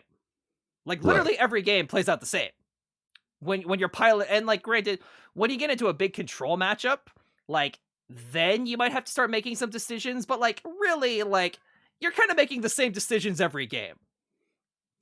And so with Gwent, it's kind of not like that, where it seems like it's a little bit more flexible. Well, like here's the thing. So each game of Gwent lasts about 10 to 15 minutes. But like, so here's my problem with games like Magic and games like Hearthstone, where like if you're playing an aggro deck, you can win a game of Hearthstone in like literally 3 minutes. This is true. Like if you're playing, especially at like turn 3 or 4, if you don't have the right setup to block what's coming at you, like you're doomed. Like for example, if you're playing Odd Paladin, like it's not that unlikely to win by like turn 5. Like it's really not. It's not that uncommon to like I listen. I say this as somebody who used to play Odd Paladin. Like that deck is so fucking aggro. Oh yeah. So if you're playing I remember every Murloc deck that I ever played was just rush them down. Like I hate to say it, but like Murlocs nowadays, like even Murlocs back in the day required like a little bit of setup. Like a little bit, but if you played Murlocs today, like Murlocs are so slow compared to like Aggro Hunter and like Demon Hunter. Yeah, like you would get stomped if you played Murlocs today. Like they're that slow. Man, that makes me really sad to hear. They're that slow and that ineffective. Oh man. But anyway, I'm just maybe it's because I'm in the honeymoon phase of playing the game right now, but like I feel like pretty much every aspect of Gwent is better than Hearthstone. And well, again, that's how it should be. You take what works from your competitors, you build upon it, you add your new stuff. Well, like, and you just take all the stuff that doesn't work. So you know how in Hearthstone, how it costs 1,600 dust to make a legendary? Yep. In Gwent, it only takes 800. Oh, that's not bad at all. And so you know epic cards, like the purple ones? You remember how those took 400 dust? Mm-hmm. In Gwent, they cost 100 dust. So their equivalent is it's called scraps, but like it's the same thing. I'm here for the scraps. It's called scraps, but it's the same thing. But like yeah. So epic cards, which are like, by the way, there are some really good epic cards. You get 100s and your Magnum condoms. You're ready. And by the way, like epic cards they're like epic cards are actually pretty good in Gwent. So like it's really easy to start building a deck. Aside from like now, the top tier competitive Gwent decks will have just like a shit ton of legendaries, and like those are slightly harder to get. But like it's not that hard to get a it's big of a hill to climb. It's like Man, if you got a legendary in Hearthstone, that was a big deal. Okay, by the way, so you know how in Hearthstone when you open up a pack of cards and you get a legendary, now it was a random legendary, right? Yeah. Here is Gwent's best fucking thing, and the thing that I love about Gwent. All right, so you know how you open up a pack of Hearthstone cards and like one of your cards is guaranteed to be rare or higher? Yeah. So in every pack of Gwent cards, 4 of the cards are random, and you're guaranteed to get a card that's either rare or higher. But like, here's the thing: that rare card, or like one card in your pack, instead of giving you a random card, you get a choice of 3 cards. So like, so if you open a legendary, the game will actually, instead of just picking one and giving it to you, it'll be like, you opened a legendary. Which one do you want? What? Yeah, basically, like, That's ridiculous. It'll be, well, okay, so it'll give you 3. It won't say like, it won't give you the choice of every card in the game, but like, it'll be like, it'll give you like a list. It's like, yeah, it's like, hey, which of these 3 legendaries do you want? That's so, like, insane. So if you like start playing this, like if you opened up a legendary and you already have one of them, or you have 2 of them, just like pick the one you don't have. Like, it's so convenient for building a collection. That's awesome. And so one of the other things that I really like about Gwent is that if you want to just get cards for like one particular faction, you can actually buy individual card packs for that faction. So like, for example, it's the equivalent of like, if you were playing Hearthstone and you wanted to get like, you wanted to build like just a hunter deck, and like you didn't want to buy all the other cards, or you didn't want to open cards from the other classes. By the way, this is not uncommon. There are people in Hearthstone who main classes. When I was playing Hearthstone, I mained priest, and I mained warrior, and I mained mage. I didn't really give a shit about the other classes. Not really anyway, but like, yeah, like people do that. Like, people main classes. So like, if you're like me and you want to build a Northern Realms deck, all you have to do is spend your in-game. It's called they have like a gold type of system. You just spend your gold on Northern Realms packs, and like you'll get Northern Realms cards. Like, it's really cool. That's awesome. But it's like, if you want to get cards from all the other sets, they have a thing called the Ultimate Pack, where like it has cards from like every set. Ooh. So like, you'll get some from like Monster Faction, Northern Realms. You'll get some from like Nilfgaard. They have a Skoa tile pack, which is basically like elves and dwarves. Here's how my fucked up brain works. I thought you said Nilfgaard for a second. Nilfgaard! No, it happens to me all the time. Ooh, I want to go to Nilfgaard. Nilfgaard! I want to play my my Nilfgaardian lock deck, and so one of the guys called like the Alba infantry. When you play it, they go like Nilfgaard, and so now I'm just gonna imagine him saying Nilfgaard. Nilfgaard. But anyway, it's a lot of fun. I'm enjoying it quite a bit. I know. I'm gonna re-download it right now. I'm actually downloading it on my phone right now. So I was so excited because I was opening. So the latest expansion is called like Way of the Witcher, and I opened up a legendary in that set, and I got the Northern Realms legendary Witcher card of that set. I was like, Ooh. I was really excited.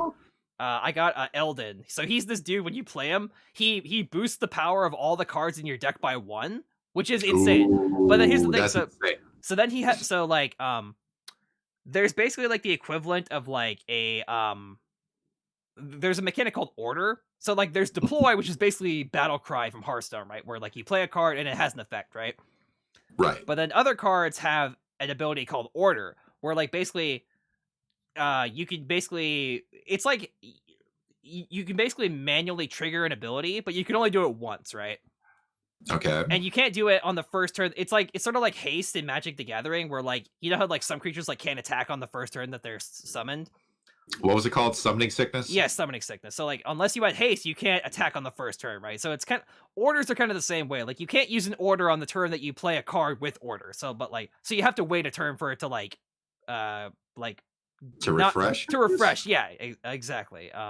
Okay, that's fair. And so what Eredin does is that when you play him, he boosts all the cards in your deck by 1. That's his deploy ability. And then his order ability is to basically take all the boosts from your deck and add them to his power. Oh my god. So if you have a deck with like 20, 30 cards in it, and you play Aridin on turn, like, first of all, if you play Aridin on the first round, the rest of your deck just has +1, which is insane. But like if you're playing him on round 3 and you have like 15 to 20, if you have like 15 to 10 cards in your deck and you want a really good finisher, you just play Aridin, and then right before you pass, he uses ability, boom, you get like +10. It's ridiculous. That's insane. But yeah, anyway, that was Gwent. Anyway, we can talk about. But yeah, I'm having a lot of fun. I'm although I feel like I'm kind of in the honeymoon phase of it, so like we'll see how my enthusiasm for the game. We'll see how my enthusiasm for the game is after like a month, because like now I'm like yeah, but I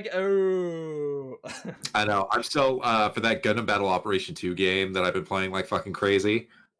I'm still in the honeymoon phase myself, but man, there were so many mechanics and shit that I just skipped.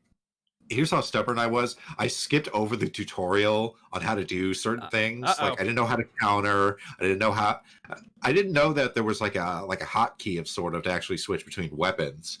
And I was like, I've been playing this game wrong for almost a year. Holy shit. Now that I'm fucking playing that, I'm in like the top 3 every time. And I was like, holy fuck, I should have done this sooner. Anyway, we're at the halfway mark of our podcast. Would you like to take a break? You want to take a brockie, or you want to keep going? I want to soldier on through. All right, let's soldier on through. Let's soldier on through this bitch.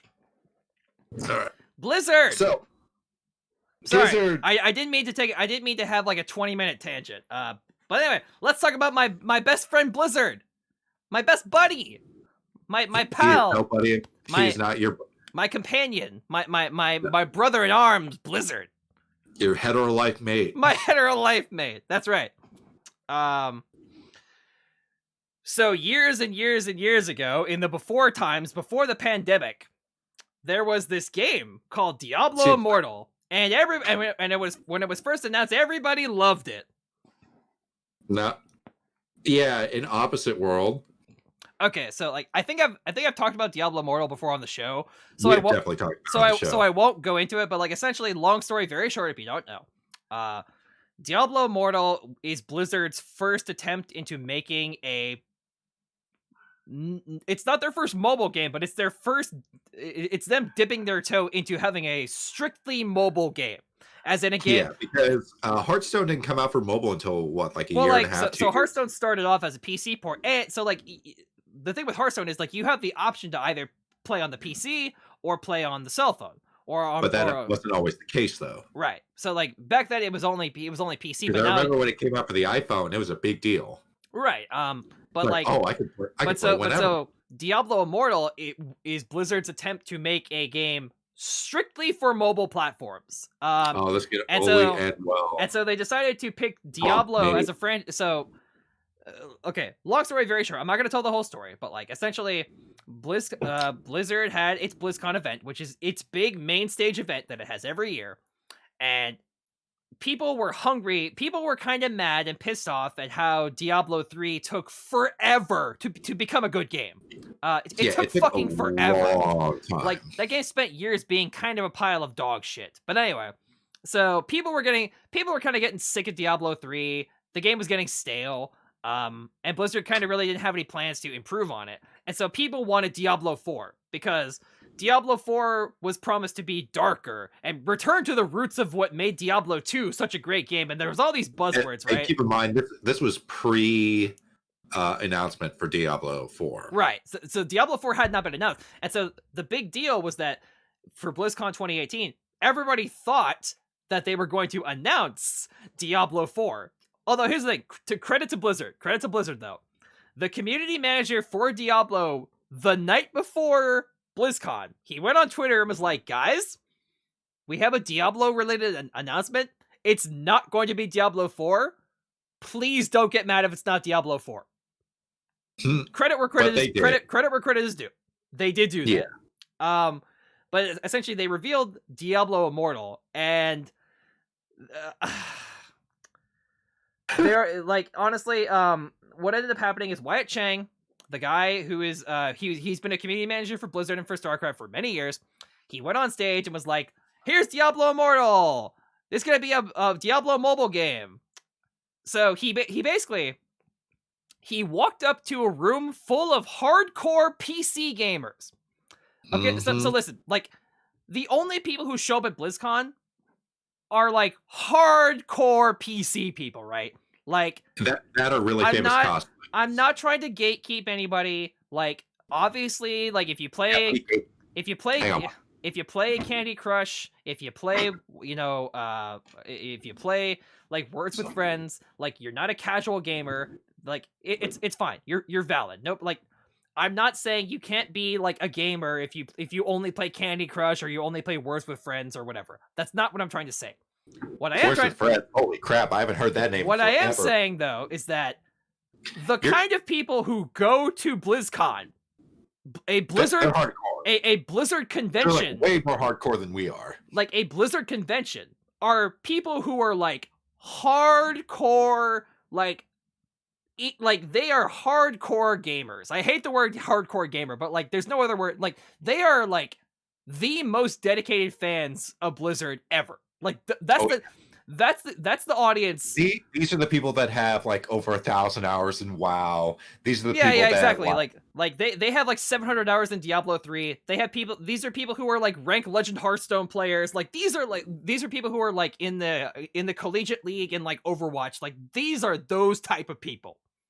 Like fucking like hardcore Blizzard fans. And so Wyatt Cheng, who again is a cool guy. But he fucked up here. He walked up in front of all these people and was like, here's Diablo Immortal, here's this game that's only going to be on mobile. It didn't end well. No, it didn't. In fact, the entire Q&A ended up being a fucking shit show. And like, I won't... Oh, it's a roast. And again, I haven't... Again, I've already talked about it. It was basically a Comedy Central roast. I've already talked about it on the show. I'm not going to go through it again, but like, basically... he made an accusation about like, so people were basically like, hey, is there any chance this is going to be on PC in addition to being on mobile? And so Wyatt Cheng said, no, it won't. And then the crowd booed. And so the famous line that is now burned into everyone's memory. So the crowd booed, and Wyatt Cheng trying to save the situation. Like, listen, at the end, I actually don't blame him for saying like, I get where he was coming from, but holy fuck, did he not read the room? So he says, what? Do you guys not have cell phones? What? Christ. It so hurts. After, so it was no joke. It was the most disastrous BlizzCon of all time. And so afterwards, the game went fucking dormant. And I mean like, dormant like a fucking like cicada. It's been like what, this like shit, 2 years, 3 years. Like, so just to give you an idea, like, so Blizzard actually, so the official Diablo page on Facebook and Twitter, they changed in lieu of the announcement. They had changed the branding to say Diablo Immortal. After the BlizzCon Q&A, they changed it back to Diablo 3 branding because everyone was that pissed off. Like, dude, you couldn't go into a Blizzard comment section or a Blizzard forum board, a Blizzard forum board, but that's like, don't you guys have phones? Don't you guys have phones? Don't you guys have phones? Don't you guys have phones? Just absolutely nuts. And the subsequent roast. It was a roast, but the audience was the MC. And so point being is that this game, that panel is the stuff of fucking. I encourage you to go watch it. It's on YouTube and it's great. Is this a not April Fool's joke? Yeah. Is this an out of season April Fool's Day joke? God, Red Shirt Guy, we love you. We love you, Red Shirt Guy. I wonder what he's up to right now. I'm not sure, but like, I watched an interview with that guy, and he kind of goes through his thought process of why he asked that question. But anyway, so the point being is that this Blizzard hasn't said a thing about Diablo Immortal for fucking years. Like, it was that poorly received. They didn't want to. They didn't want to mention it. They didn't want to bring it up. If people asked them questions about it, they didn't respond. It's a complete radio silence. Radio silence for 3 years. For like 3 years, yeah. Like, I think it's been longer than that, actually, hasn't it? It's been at least 3 years. Like, it was nobody wanted to talk about this game. Fucking nobody. Even the hardcore Diablo fans. Oh, by the way, the Diablo content creators, they were the ones who were the most pissed off at this announcement. Oh yes. Like if you look at like Force Strategy Gaming and a couple of those guys who do like the Nephilim runs on YouTube, those guys were pissed. I would imagine so. But anyway, so now earlier 2 weeks ago, we finally for the first time Wyatt Cheng, by the way, they had the balls to have Wyatt Cheng make this video. Oh my god! After the disaster that was, well, BlizzCon, I don't know if it was like balls. After the disaster of BlizzCon, they had Wyatt Cheng come back and they posted a video on the official Diablo Twitter, and it was Wyatt Cheng basically saying like, Diablo Immortal is coming, and it's gonna be a free to play game. And here's just some okay. So I was gonna have us watch the video, but it's kind of too long. But here are the choice bits. So Diablo so Diablo Immortal announces its technical alpha is coming in February. So if you're into that, that's when it's coming. Okay. So here are some choice bits from the video. This is a quote from Wyatt Cheng. Some of you have been asking how much Diablo Immortal is going to cost. The entire main storyline and future content updates are always going to be free. We are not going to limit your game time with an energy system. Honestly, for a mobile game, honestly, like whatever I say, that's pretty generous. To be fair, whatever I say from this point forward, I'm gonna because I'm gonna dig into this. The fact that they're making a mobile game without a stupid pointless energy system is a commendable thing. Like for example, in like Fire Emblem Heroes, they have an energy system, but I don't even know why it's like it's like a stamina bar, right? Yeah. Although I don't know why they have it, because stamina potions are so easy to get. So like I can literally play the game for like 5 hours and like not run out of stamina. It's stupid. I don't know why they have it. It's stupid. And like by the way, just from like a business perspective, like why would you want to limit the amount of time that people spend in your game? Like if you're a gacha game developer and you want people to play your game, the longer they're playing your game, the more likely they are to buy currency. They're going to buy orbs. They're going to buy quartz. No, you just answered your own question right there. In order to replace it, you got to buy it. So they want it as another revenue stream. You can't even buy stamina in Fire Emblem Heroes. I don't know if like Fate Grand Order, you can like buy stamina. They do, which is you're a sucker if you do that. I'm sorry. But like, yeah, you're a like, sucker. Because you have to use, because you actually imagine if you had to use for Fate Grand Order, you have, in order to summon anything, you have to have Saints Quartz. Right. So there are 2 ways. I think there's a couple ways to do it. I think there's like potions to do your energy, to refill your energy bar, but you can also use your Saints Quartz too. What? By the way, yeah. So imagine you're able to use orbs, like summoning orbs from Fire Emblem to refill your stamina meter. Well, like there's a similar mechanic where like, so if your party wipes during a story battle, you can actually spend an orb to get what's called a Lice Blessing, and a Lice Blessing will revive all your characters and charge their specials, and you can do that for an orb, but like that is such a fucking waste of an orb. Oh yeah. Like especially since orbs are in like short supply, like you should never spend an orb to redo a battle. It's like just no.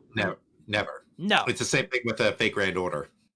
And I know people have done it. People have told me they've done it.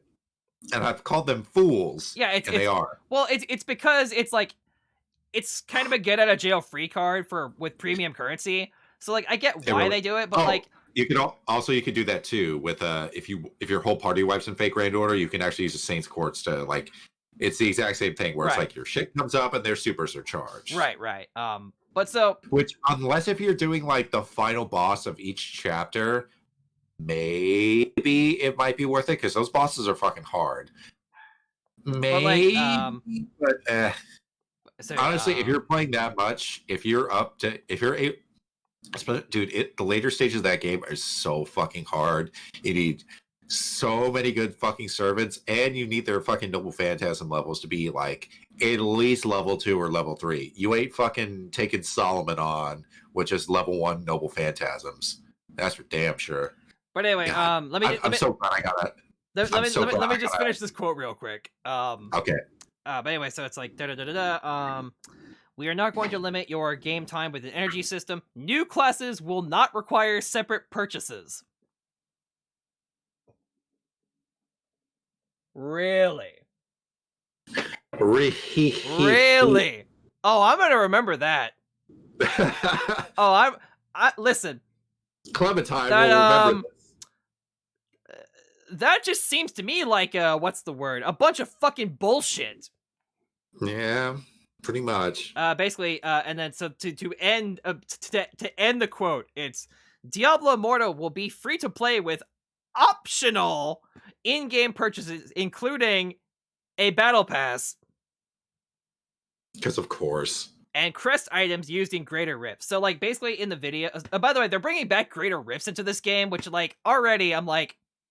Did everyone not get their fucking fill of Greater Rifts in Diablo 3? Like, is this really, like, a mechanic we're gonna bring back again? Like, I don't know about you, but, like... I guess. Like, to me, like, Greater Rifts was, like, fun for exactly, like, 2 hours, and then afterwards, I just, like... It's grinding. Like, you're running the same shit over and over and over again.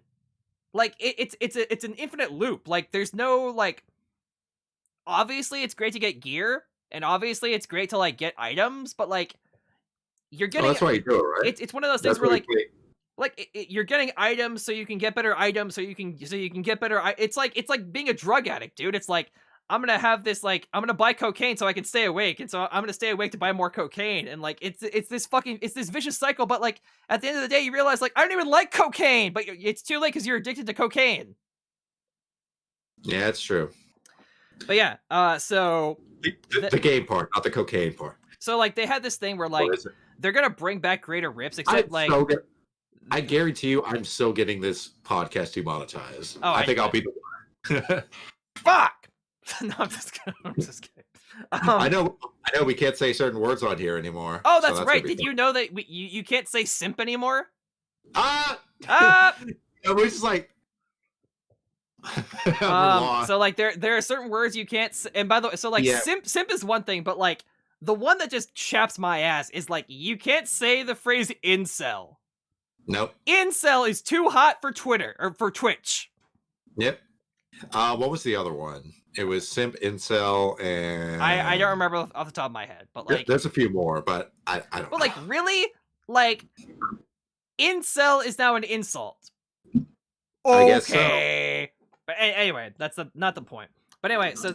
We haven't gotten banned so far, so that's good. So they had a blog, right? Where they said, our free-to-play values and our free-to-play approach and values. By the way, if you ever wanted to hear an oxymoron, Blizzard's free-to-play values is pretty funny. Yeah. Jesus Christ. So they had a blog where they had a couple of points, and they said, items like specialized reforged stones, basically, like, you know how in, like, Diablo 3, how you can get an item and it would have, like, 3 to 4 fire damage or whatever? Yeah. So, like, there are these items called reforged stones, where they can basically, like, reroll a property for you. So, like, instead of fire damage, you deal, like, ice damage or something, right? Okay. Or, like, if you get an item that, like, gives you plus 200 dexterity, now it's, like, 280 dexterity, right? It's RNG. Right. So reforged stones, rift crests, and a paid battle system with cosmetics and exclusive items will be available for purchase. Normal reforged stones can be earned in-game and through daily events. So, like, that's kind of the way that they're playing this is like, oh, it's optional in-game purchases, but, like, that's not what's gonna happen. You know they're probably gonna have cosmetics on there too. Oh yeah. So I'm confused. Is it gonna be like a hero system, or are we gonna be summoning? Well, it's like so, like, how's that gonna work? So it's basically gonna be like, do we get an empty template and then we build from there? Right. It's gonna be like that, where, like, you're gonna get items, and it's gonna be like playing Diablo 3 on a phone, right?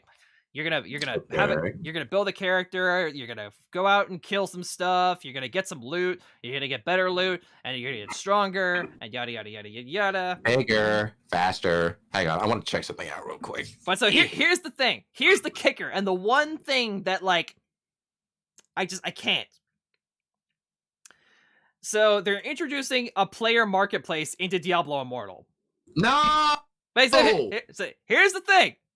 They say the team claims, and that's a big fucking air quotes here. The team claims. Get the fuck out of here. The team claims that it will be much different than the auction house in the original Diablo 3.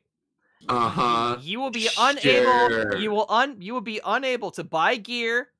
You will only be able to buy certain materials, supplementary items, legendary gems, and other such miscellaneous things. Apparently, it will there's going to be no names involved. It connects players anonymously. It's gonna connect buyers and sellers anonymously together, and it has no ability to cash out into real world money. Okay, sure. Apparently, but like, allegedly. How much you want to bet in a year's time? That's not going to be the case.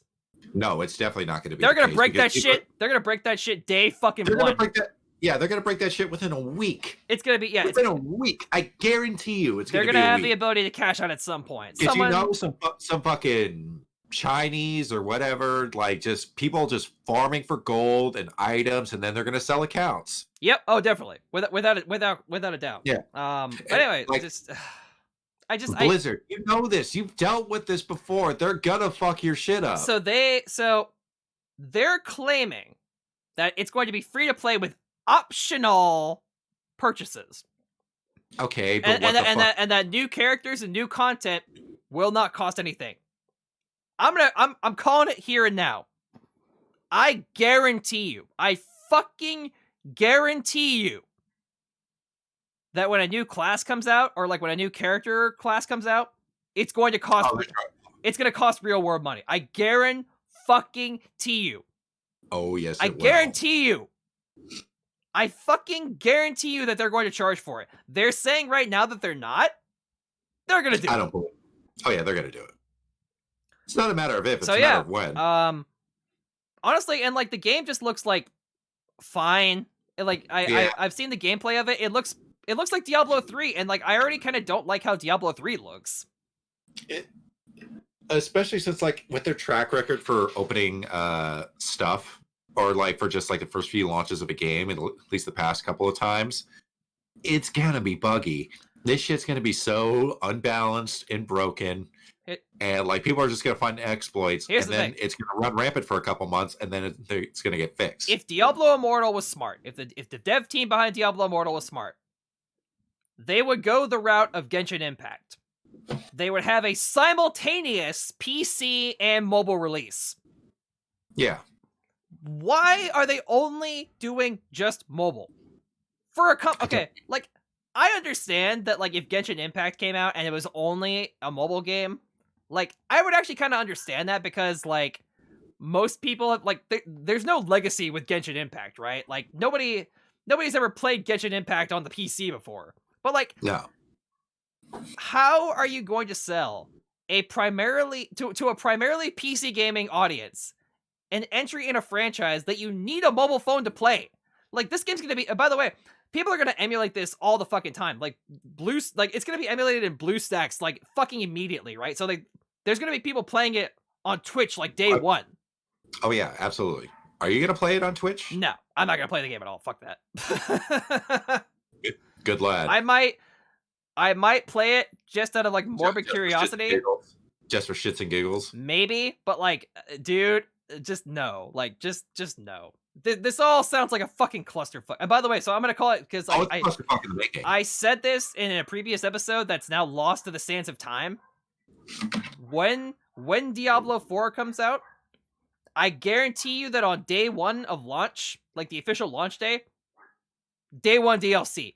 I guarantee you. Yeah, because there's gonna be day one cosmetic DLC, or like there's gonna be like there's gonna be like the clause. It's gonna be like day one DLC, and it's going to be like there's gonna be content. If Bungie can leave, you could leave. But then again, anybody who gives a shit over at Blizzard is gone. And definitely. They're making their own studios now. Yeah, and it's like, who's left from the old guard? Basically Wyatt Cheng. No, I don't know. Just Wyatt Cheng. Yeah, that's it. It's pretty much just Wyatt Cheng. I feel so bad. Oh, goodness. Oh, God, poor Wyatt Cheng. I feel so bad for you, dude. Like I said, so Wyatt Cheng has been around since at least the StarCraft 2 days, and like he's a good dude. I feel like He seems like he got put into a really shitty situation. Like, how would you feel being the guy who has to announce Diablo Immortal? oh, I wouldn't do it. Yeah, it's just like how would you feel? Like, hey, we need somebody to announce the mobile game for our PC audience. Not it. Not it. Fuck. You lose. Mm. I don't know. I get it because, you know, up until then, usually the release dates and all the panels for Blizzard have usually gone off without a hitch. Right. Like, in their eyes, they thought this was gonna. They thought that they were gonna have people standing and applauding. Yeah. Like they were like, according to them, they like completely misread the room, and like apparently they thought that people were gonna like stand and applaud for them. Like, oh my god! But like, so they were shocked. They were actually shocked. It's like you said, it was the wrong audience. Yeah. Okay, imagine if, say that you're at a Ford panel. Just bear with me for a second. And imagine you're partnering up with Chevy. It's like, this is our new Ford Chevy compact car. Yeah, exactly right. Like, compact car. Yeah. Compact car. You know what Ford stands for, right? Stands for fix it again, Tony. Yeah. That spells fiat, you dumbass. Mm. Yeah, so it's basically that. It's like severe brand loyalty with, look, I claim not to speak upon all PC gamers because for the most part, a lot of the people that I've talked to, especially on like the PC Master Race subreddit and stuff that, they're really nice fucking people. You know, they'll help you out, they'll give you advice, they'll give you words of encouragement, but there's always that subsection of people. And it's not like it's just super elitist. I feel like, yeah, so like listen, there are definitely assholes out there that like mobile gamers aren't real gamers, but like those people are gonna be shitheads anyway. I think that you could play on a fucking Tiger Electronics and Game & Watch game for all I fucking care. Like these are the same people that are like, you play on a game console. you only peasants. You only have a 1080p monitor. How does it feel living in 2011? Right. You peasant, you peon. But like, I feel that the people there at BlizzCon were legitimate in their outrage. Like, even like, it's not about gatekeep. Some people are gonna gatekeep. Like, whatever. Like, fuck those people. But like, there are people who were there who are not gatekeeping assholes who were like genuinely disappointed that like this game was gonna be mobile only. I don't know how you think that's gonna go over well. For like the Switch or like, was the Switch out yet? Mm-hmm. No. Yeah, so they could have totally just honestly they could have just made this for if they announced it for mobile phone and Switch. Kind of like. It would still be kind of controversial because there would be no PC access, but like it'd be a step in the right direction. Yeah, honestly, they should have just done the thing with Hearthstone. Like Hearthstone. Why not just have a simultaneous release? Like that's what I don't get. Right? If they announced it for PC, Hearthstone, or Jesus Christ, PC, Switch, and mobile devices. Oh, dude, the trifecta. It would have been fucking deuces. Especially since, like, imagine saying a free-to-play Diablo game on Switch on a console. Like, holy shit! Like Genshin Impact or something, or like, fuck, man, they've had a history. They could be a direct competitor to Genshin Impact. That's the thing that kills me. It's like, why not? Like, I don't. That's what kills me. Out of all the controversies with Diablo Immortal, like, just why not? How hard could it possibly be to develop to develop a PC port? How fucking hard could it really be? Probably not. Well, it's like they have to develop it on a PC in order for it to work.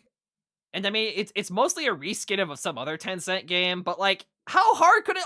Honestly, like, how hard could it be? Like, it doesn't seem like it's that hard. Like, and again, like, I don't know anything about programming and yada yada yada, and like.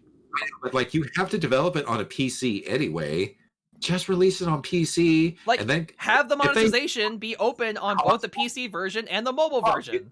You could play Diablo 3 on Xbox and PS4, and they run fine. Why not just have that? Or just like that game I was talking about, Gun and Battle Operation 2. It's completely free, and you could just play it whenever. And you don't need a PS Plus access or anything like that to fucking play it, so it's multiplayer. And yeah, like that would be a great.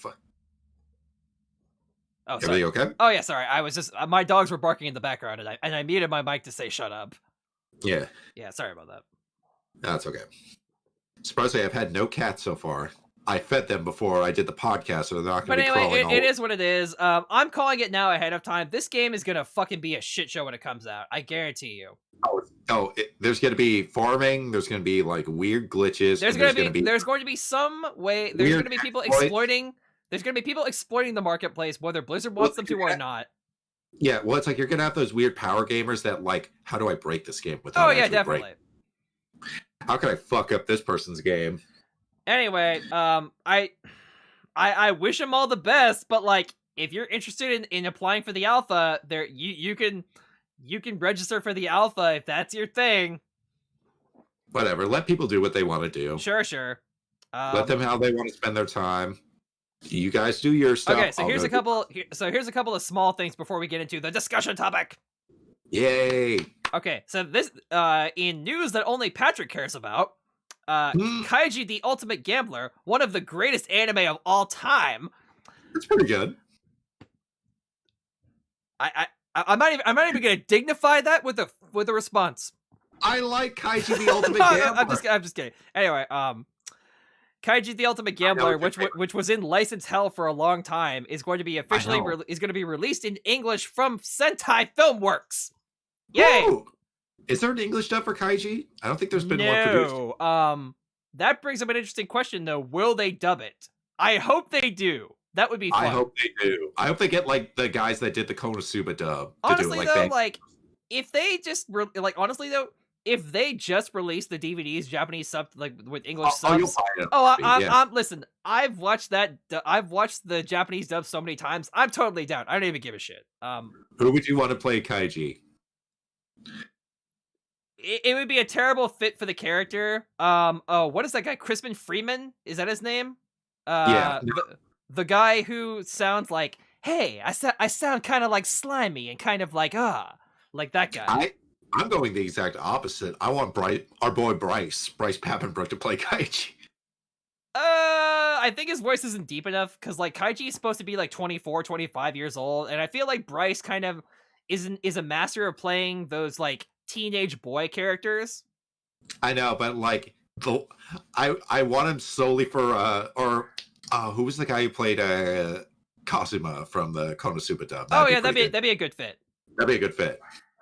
Who else is left?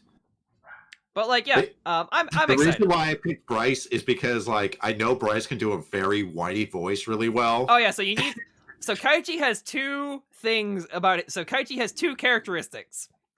Unrational ego and crying pathetic baby. So you need somebody who could do both. Imagine if Light was a really good gambler. Oh shit, that'd be a good choice. That guy who does the voice of Light. Brad Swaley. Yeah, that'd be some good shit. Where the fuck are you? Or every time I hear Brad Swaley in a show, I'm so happy. Yeah. First of all, yeah, I like him a lot. And the second is the first time I ever heard him was on the fucking Mega Man NT Warrior show on Kids WB. Yeah, every time I watch the Death Note dub and I hear him say like, I will be the god of the new world, all I hear is jack in, Mega Man, power up. Well, it's like he shows up all the time, Brad, in a lot of the Gundam dubs. Like he's Amuro Ray, and he's a few other people. He's not Amuro Ray and Zeta though, surprisingly. I was really upset about that. Oh really? Yeah, although man, I've been looking up some of the weird like ocean dubs that never made it stateside. They're fucking amazing. Like there's one, I think it was the ocean dub for Double Zeta, and where Captain Bright is British. What? He's British. What? In that. It's amazing. That dub is raw. Amuro, well, Jep, come here. I gotta find this. It's fucking amazing. But anyway, so like, I'm excited because So by the way, so this was announced back in November, but I didn't know about it until last week, and so I had to throw it in with the news because fuck yeah, Kaiji the Ultimate Gambler, one of the greatest #anime of all time. the GOAT. The GOAT. Greatest official Did the manga anime. end? Yeah, the manga ended a long time ago. Okay. Oh, what was the other one that was on hiatus for like years? Oh, you're talking about Liar Game. That's what it Liar was. Game. That actually finished a number of years ago, thankfully, because it was on Because you were reading it religiously. Yeah, and then it so just like, but like, believe it or not, that was back in like 2014. oh wow. So like, Oh, I God. was reading it in like 2014, and then the mangaka, he stopped for some I don't remember why, but like he was sick or he like stopped publishing. I don't know, but he stopped publishing it for like 2 years, and then from like 2016 to 2018, he finished the series. Well, that's good to hear. And then I hadn't read it since 2014, and so then I read it. And Yo, guess what's coming out next week? Was that One Piece Chapter 1000? Isn't it out? I don't know if it's out. No. By the way, think so. Speaking of One Piece, there's this guy on YouTube. I think his name is like Captain Alex or something. Okay. He's this dude, and he makes the best anime recap videos. So like, Really? So he made I found him through his Attack on Titan recap video, where basically he recaps all of Attack on Titan up until the final season, and it's really good. It's like really, really good. It's really comprehensive. It's really like, and by the way, he does the whole video in less than an hour. It's insane. Interesting. Yeah, One Piece Chapter 1000. But then the reason I bring this up is because he did an entire recap of the Wano arc. Ooh. And by the way, it's also less than an hour. So like, that's good. Now, granted, here's the caveat. The video was uploaded in January of 2020. So so he hasn't. So the video is about a year old now. Yeah. So like, there's obviously some stuff. A lot of stuff has happened. So like some stuff. So like, year. it obviously isn't like completely up to date with current chapters, but like it like has the bulk of shit you need to understand what the fuck is going on. It's probably right before the Fire Festival. Yeah. That's actually where it cuts off. It's like right they're on the scabbards are on the shore of the island. They're waiting for their comrades, and that's when the recap ends. That last chapter, it just fucking floored me. I think I'm 2 or 3 weeks behind. Yeah. You should hammer that shit out. Although I caught up on Attack on Titan. Now oh god, how's that go? There's some shit going down. Everybody's dying and it hurts. The flattening is happening. Oh god, I didn't think they would actually. I didn't think the guy would actually have the balls to do it. Yeah. Oh, how wrong I was. The flattening is happening, and like see it. Flat fuck is the flat fuck is coming to town. I love flat fuck. Flat fuck is amazing. Flat fuck is my favorite meme of all time. Is like it's my current favorite meme of all time. I know that like at least for the year. I know that people love Big Chungus. Where's that death battle? Flat fuck versus Big Chungus. It's time for a death battle. Flat fuck would win though. He would roll over Big Chungus. Big Chungus would fucking crush it. But he'd be flat. It would make him even more powerful. He'd be flat. You can still crush a piece of paper. Flat fuck. Flat fuck. Hang on. You've got to put flat fuck and Big Chungus in the thumbnail. Okay, all right. I'll put flat fuck and Big Chungus in this week's thumbnail. I promise. Thank you. You know what? I'm gonna make flat fuck wear a Christmas hat. There you go. There we go. Anyway, but anyway, so yeah, I'm excited for Kaiji. Yeah, you got to put red shirt guy, flat fuck, One Piece somewhere. Yeah, exactly. Maybe one of us is wearing the straw hat. That's right. But anyway, dude, so I'm fucking scared for the next arc because they're almost near the end of the Grand Line. There's like maybe a couple more islands that they have to go through. Like they're almost at Laugh Tale. Oda is like, I'm fucking tired. He's so tired. I'm fucking tired, you shits. What do you want? I made your childhood magical. I want to do other shit. I know. Although he doesn't listen. If I were Oda, I'd just fucking retire. I'd retire. Yeah, like listen, when you get a Universal deal, you fucking retire. Like you've got that filthy J.K. Rowling money. Yeah, pretty much. Well, it's like One Piece is so fucking huge over there. It's still fucking huge. But anyway, it's like that. Speaking of One Piece, this is something you threw into our notes. So the Demon Slayer movie, Mugen Train. Mugen. I never know. I never know. Like, you know how like there's that fighting game called like Mugen. Yeah. Are you supposed to say Mugen or Mugen? Mugen. Oh, okay, fair enough. It eclipses Spirited Away for being the #1 Japanese film in terms of box office of all time. So let me just I'm gonna pull up this. Hang on, give me 1 second here. I'm gonna pull up oh, come on, where are you? Dude, they knew they should. Well, it's kind of the perfect storm because Demon Slayer looks fucking amazing. I'm gonna pull up I linked this in the I found the Wikipedia page for the top grossing Japanese films of all time. And some of them are really surprising, actually. Let me find this. That's insanity. Hang on. That one. Okay, great. So here's a couple that I found to be really interesting. So this is the highest box office revenue of all time in Japan. Okay. So Demon Slayer is #1 with 32.48 billion yen. Then we have Spirited Away. #3 is Titanic. That's pretty funny. Okay. #4 is Frozen. Disney's Frozen. Sure, why not? Okay, then we have Your Name. No surprise there. No. I'm honestly shocked that Your Name is not above Frozen. That's kind of surprising. I'm sure Disney, I'm sure they put in a lot of marketing to actually Then we have... if you look at how much money they made, it's not that far off. It's closer than you think. Then we have... This is where some of these get really surprising. Then we have, at #6, Harry Potter and the Sorcerer's Stone. Oh, the Philosopher's Stone. Yeah, what it should be.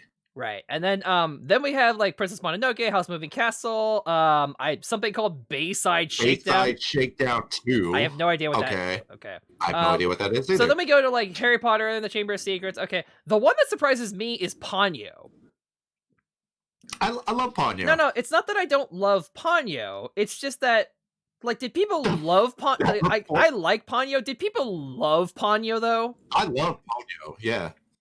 Number 14 is The Last Samurai. Yeah, that's kind of ironic. That's kind of ironic. It's really weird because, like, I kind of like that movie. It's a guilty pleasure. I've been meaning to watch The Last Samurai, although apparently it's it's apparently pretty problematic. Long.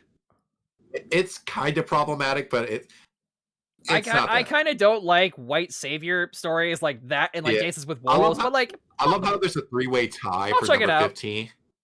I own it if you want to watch it. Okay, but yeah, like E.T., Armageddon, and Harry Potter are there. I'm like, what? Tied. Yeah, they're tied for number 15. So Frozen 2 is there, and that pisses me off because that movie sucks shit through a straw. That movie eats. This one surprised me. Bohemian Rhapsody. What? And they really love Queen. And then the other one that surprised me was Star Wars: The Phantom fucking Menace. There's no other by the way, there's no other Star Wars movies on this list. There's one. Where? There's Force Awakens at number 26. Oh, okay, fair enough. But like, I like that how Star Wars: The Phantom Menace. Wait, The Matrix Reloaded beat out The Matrix? Really? Wow. Yeah. Matrix isn't even on here. Wow. Yeah. Also, okay. I thought that said, I thought that said Little Nemo for a minute and not Finding Nemo. I'm like, what? Oh boy. And then, like, honestly, the fact that Toy Story first, there's how much is 32? There's two Harry Potter. There's like 2 Pirates of the Caribbean movies on here, and like that kind of surprises me. But like, what kills me is Toy Story 4. That movie fucking sucks. I've seen it, so. God, okay, it doesn't suck. It's just It's just really mediocre. Mediocre. But like, yeah, I thought that was funny, kind of looking at Japan's box office for a second. Damn. So according to the Google Calculate, the Demon Slayer movie made over $300 million, and Oh, that's damn. a lot. Hang on, let me. That's a nice change. Let me just get us back on track here and go like that. And we're back. Okay, great. I was sharing my screen with the folks. Oh, I had this weird mishmash of windows open up. But no, there we go. so that was fun. I'm happy for Demon Slayer, and I'm happy for the people who like Demon Slayer. But I'm looking forward to checking it out. And you know what? This is great news because this is gonna have more people bring their productions to Studio Ufotable to get all sorts of crazy shit off the ground. So I would love it if like somehow the Demon Slayer movie became like the 10th highest grossing film like in America. That would be great. I'd be so happy. You have no idea.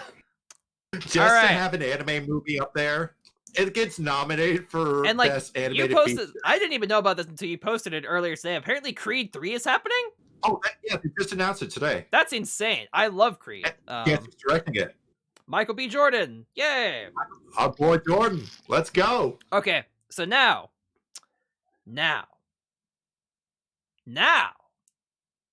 it's time for this week's discussion question.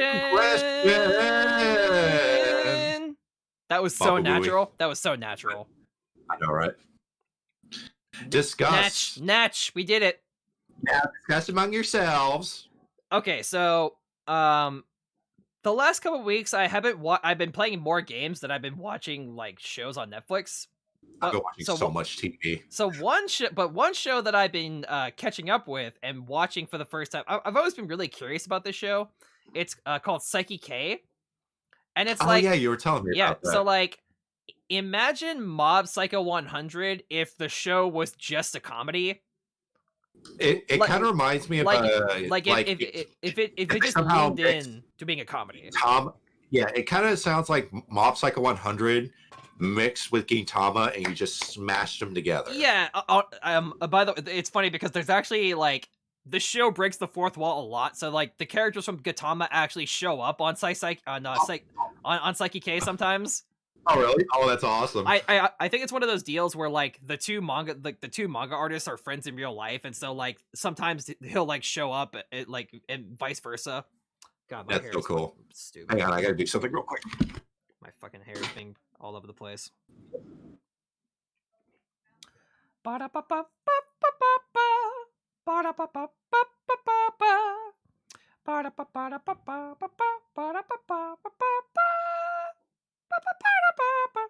going to take this opportunity to remind any of the folks at home that if you haven't already, hit that like button, hit that subscribe button, and leave a comment. I almost ate. Create some engagement. What the fuck? I know. Engage with us, and we'll engage with you. What was your problem? I almost just ate a buffet of shit right now. Oh. I forgot to turn the patio light on. I have to do it every time for sundown, and I got new socks. I got these I got Carhartt wool socks. Oh shit! Dude, they're so comfy. These are like the best socks I've ever had in my entire life. But I was coming around the corner and I like glided for like half a foot, like 6 inches, and I just like, oh shit, you just hear me go to the hospital. Oh god. But anyway, the weekly chat this week is cut short because Nick has a sprained ankle. And he died of a sprained ankle. How? Yeah, anyway, so I've been watching this show, Psyche K, and so essentially it's like Mob Psycho 100, except it's more of a comedy. Except here's the thing, I actually think that Psyche, the main character, is like more powerful than even Mob, because like what? Because here's the thing, Psyche is like the drain plug of the universe. So it's like Haruhi. Yeah, kind of. So like if he died, like his existence is so profound and his psychic abilities are so tremendous that like he like affects the world around him like subconsciously, and like so he has to wear these little like antenna things to like to limit his power. Otherwise, if he was just unfiltered, he would like destroy the planet. As you do. And so there are points in the series where like he gets knocked out or like he falls unconscious, and like the like earthquakes happen and like meteors start falling on the planet. So like essentially like he is like the cosmic drain plug of the universe. But like the show plays it for laughs, right? So like Psyche is aware that he is this is like one of the most meta comedies I've ever seen. So like Psyche is very much aware that he is a character like in a manga or like in a TV show. So he just doesn't give a shit. So he's kind of like Deadpool, except like he just sort of goes with it. All right. He's more dead.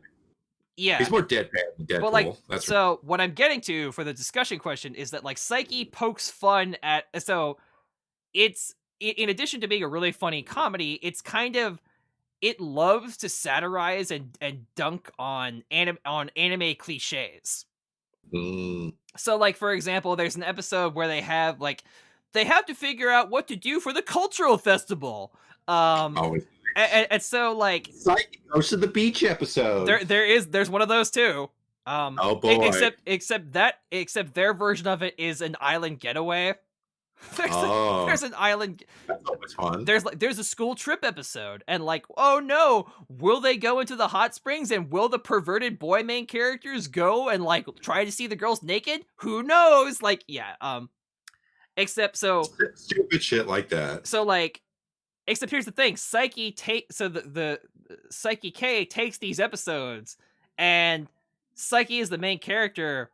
Will be like, this is like the most cliched shit on the planet, and like he'll actually like dunk on how stupid it all is, and so there's an episode where like they have his class has the cultural festival. Whoa, and what will our class do? And they're maid like, cafe? yeah. And so literally like the first two people like, let's do a maid cafe, like let's do a haunted house, like and Psyche's like, what is this, some shitty slice of life show?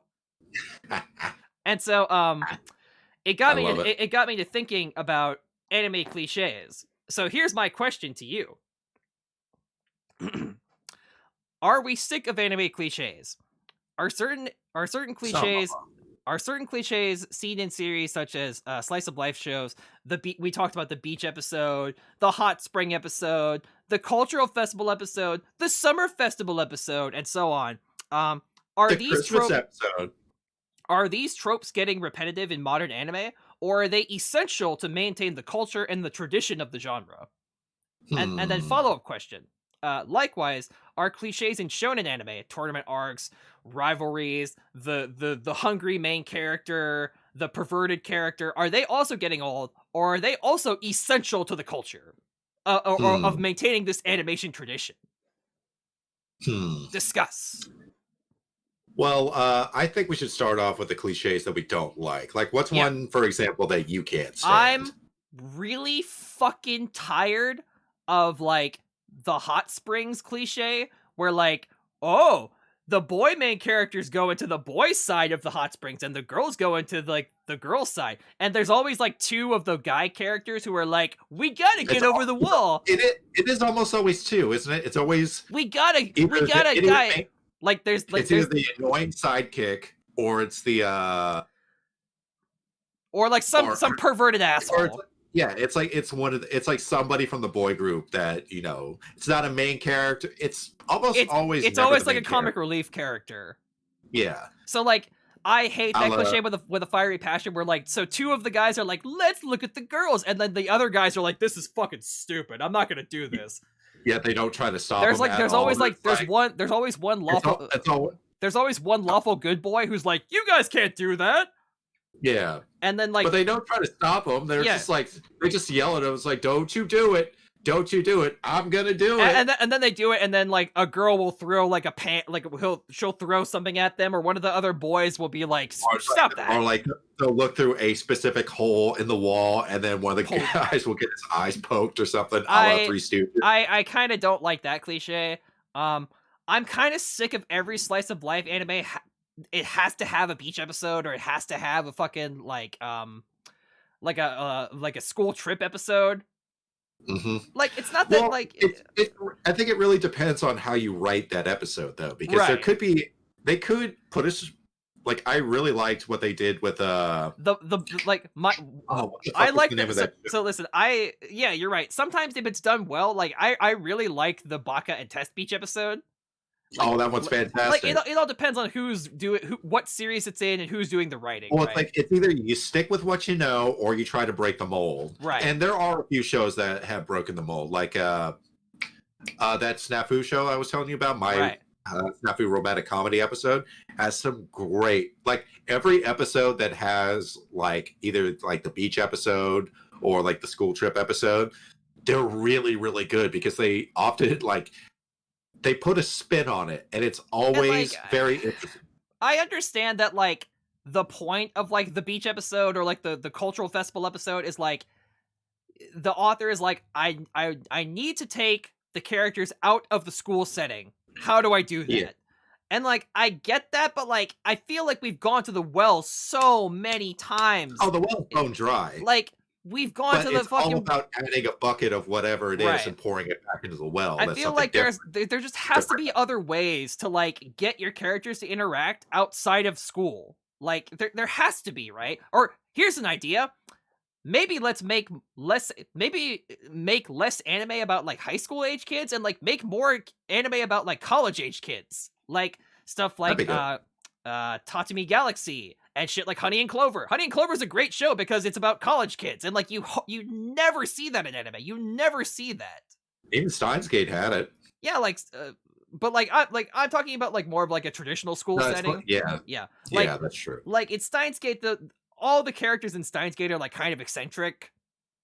Well, a lot of them are dropouts too. Well, like, either like so, like, but they always make up that like, point to Kyoma. Oh shit, what is his name? Kyoma.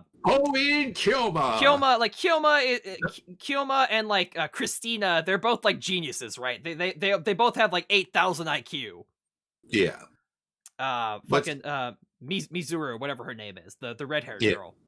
Yeah. Her nickname is Christina. I know her name's not Christina, but like, stop calling me Christina. All right then, Christina. Oh God, But like, I want more like diversity in my slice of life anime, right? Like, and listen, it's not that you can't do it well. I just feel like, do we really need another? And like, in every anime season, there's always like 3 more that come out, right? Like, there's always like, oh, there's characters in high school, and like the main character is this kind of standoffish boy, but oh, he meets these 3 girls and they form a club, and like will he learn to not be so standoffish while having all these other people in his life, and will he come to the realization that like maybe life's not so bad after all? Like I'm so sick of, and like I know that people do it because it works, right? People love this. They clearly love this template. They love this, it's like, a bit savvy. Well, it's like that's why people go see rom-coms all the time still after all these years. I just feel like it's gotten to be such a cliche that even other anime are making fun of like how repetitive it is. Like, oh yeah. Like in a romantic comedy snafu, they make fun of that shit all the fucking time, and they actually put like a deep, introspective, psychological like knife in you for those episodes. So there's like a running gag there's a running gag in like that Orishura show that I tried to get you to watch has a great water park episode. Then sometimes you have like there's an episode of Higurashi on the OVAs on like the final, like the unofficial final season. Where like it is without a doubt the worst beach/pool episode I've ever seen in anime. It's fucking awful. And listen, I say this is, I love Higurashi, right? But like the pool episode is like seriously one of the worst things I've ever seen. Like it makes me feel like you know, like there's somebody get murdered in the pool. No. It's 100% played for laughs. It's 100% comedy. Oh, that's even worse. It's 100% comedy in like the worst way possible. Oh, for like fuck's it'd be one thing if somebody was murdered. At least then there'd be some drama. It's like, what if there was like a murder mystery in the pool? Like when I think Higurashi, I think that. No. Oh, gross. But like essentially, it's so fucking weird. So essentially, Kate, like the plot of the episode is that like he and the girls are gonna go to the pool since it's the summertime. And so, like, oh boy, what kind of swimsuit is he gonna wear? And like, he like goes through and like he finds this like Speedo that like whoever wears it becomes like the most popular person like at the pool or whatever. And then like the other characters like try to steal it from him, and like then and then like some of the girls start wearing the Speedo, and then they start like shredding off clothing, especially even the young girls who like should not be in bikinis. And it's just like, it's so fucking bad, dude. It's so bad. I dare you to watch it. I let you the DVD. I dare you to watch it. Oh, I God, fucking dare you to watch it. I don't want to. I fucking dare you. Oh, God. Oh, boy. But no, anyway, I don't know, like, have we gotten to the point where like anime can no longer get by on like, so like back in the early 2000s, anime was such a novel concept that like just seeing like something like we were hungry for anything. Just seeing something like Haruhi Suzumiya, or seeing something like Ouran Host Club, or seeing something like Clannad, like that was just like, oh my god, this is so cool. But like nowadays, like every anime season, some cliche dime a dozen slice of life thing is released, and like, have we gotten to the point where the formula is tapped? Is there any new ground to tread on these cliches, or are we just going to keep going back to the well over and over and over again, and like not evolve in any way? You okay? While Nick is on the phone, I'm going to remind you once again to please, if you're watching on YouTube, hit that like button. Also, leave a comment. Also, if you haven't already, hit that subscribe button. What are you doing? If you're watching here on Twitch right now, make sure to hit that follow button. Also, if you want to look at all the other fun stuff we have in the description, including the link to my Discord, my Twitter, and Nick's TikTok, you can go down there and check all that stuff out. I recommend that you do all of that stuff. And also, down in the description below, there's a PayPal donation link. And if you like what we do and you want to throw us a few shekels to help us keep the lights on, feel free to go ahead and donate to us. That would be super awesome. What other whoring out can I do while I'm thinking about it? Yeah. Follow me on Twitter at Dark Knight Cecil. Follow Nick on Twitter at Unlucky Magician.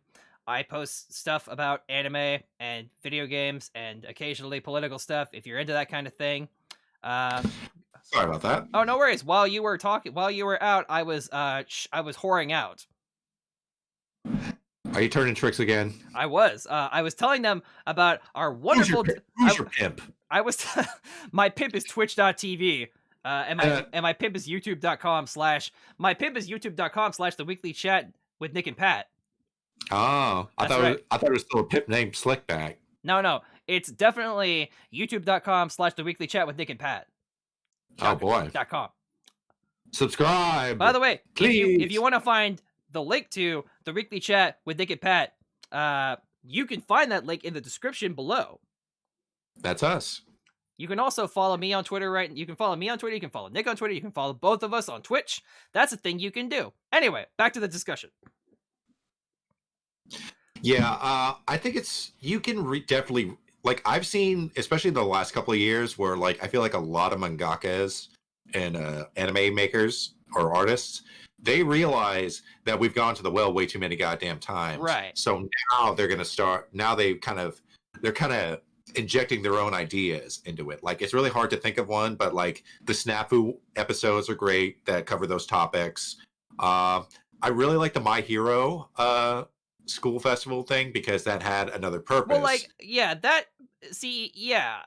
I think that you can take those cliches and then build upon them. Like, exactly right. Like, the whole point of the school festival is that the little girl, I forget her name, but like Deku wants her to be happy so badly that like when Gentle Criminal comes and he's gonna fuck with the festival, he like fights this guy to the, like, not to the death, but like he fights this guy like tooth and nail to be like, hey, like, you can't fuck this up because this kid needs this so like there's actual stakes and tension there.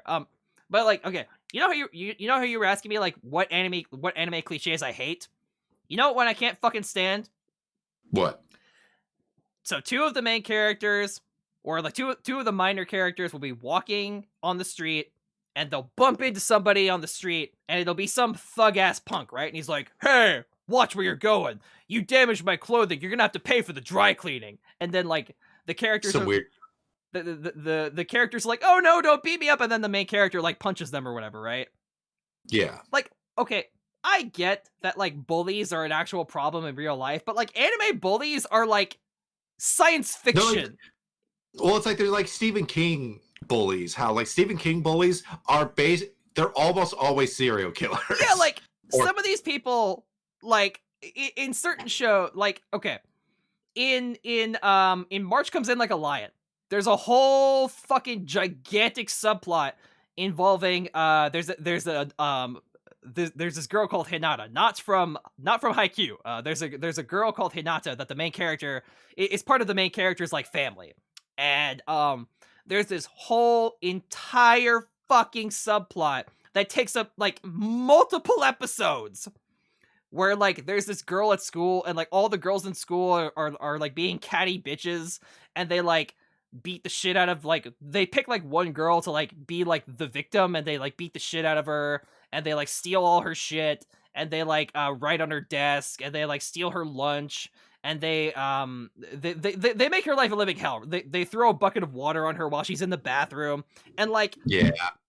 But like I get that like real life bullies do this kind of thing, but like these girls are like evil, and like they have like connections with the principal and with like the parent teacher council, so like they don't get in trouble for doing any of the shit that they do, and like the student council like and like the parent teacher like the principal and like multiple members of the staff like cover for them, because like yeah, they're like it's basically like a fucking like an evil empire in this school, and like the head bully bitch is like, she's like, it's like Kill la Kill almost. I will rule the school. Like, oh my, like this is it's so stupid. It's really stupid, especially in a drama like March. And by the way, most of March Comes In Like a Lion is a very, very, very sober drama, like a very sober, very somber drama. Yeah, and there's like very few rays of sunshine in that fucking show. No, it's a show about self-reflection and about living your life through shogi. Like, it's not an anime about like, I don't know. It really drags down what otherwise would be a great like final arc of the series. Right. But like, yeah, I hate bullies, and I hate the cliche bullies in anime. I hate like thugs in anime that like every time you bump into somebody, they want to beat the shit out of you. Like, yeah, and then they just get rocked. One cliche that I cannot fucking stand anymore. I think it's just because like I'm older now, I'm more jaded, but I have more respect towards people now than almost now. But like I really hate the super perverted teenager cliche. I can't fucking stand it anymore. It's because number one, I'm so over it, dude. Like, them being perverted is their whole personality trait. They have no other redeeming qualities whatsoever. Anything that they do that could be consigned as a good act has an underlying, well, maybe this will get me girls. Yep. It's like they're the ultimate. I can't even say it. So there, you know what's funny is like in Psyche K, there's a character that is like there's a pervert character, except here's the thing. What I like about it's kind of a subversion of this trope.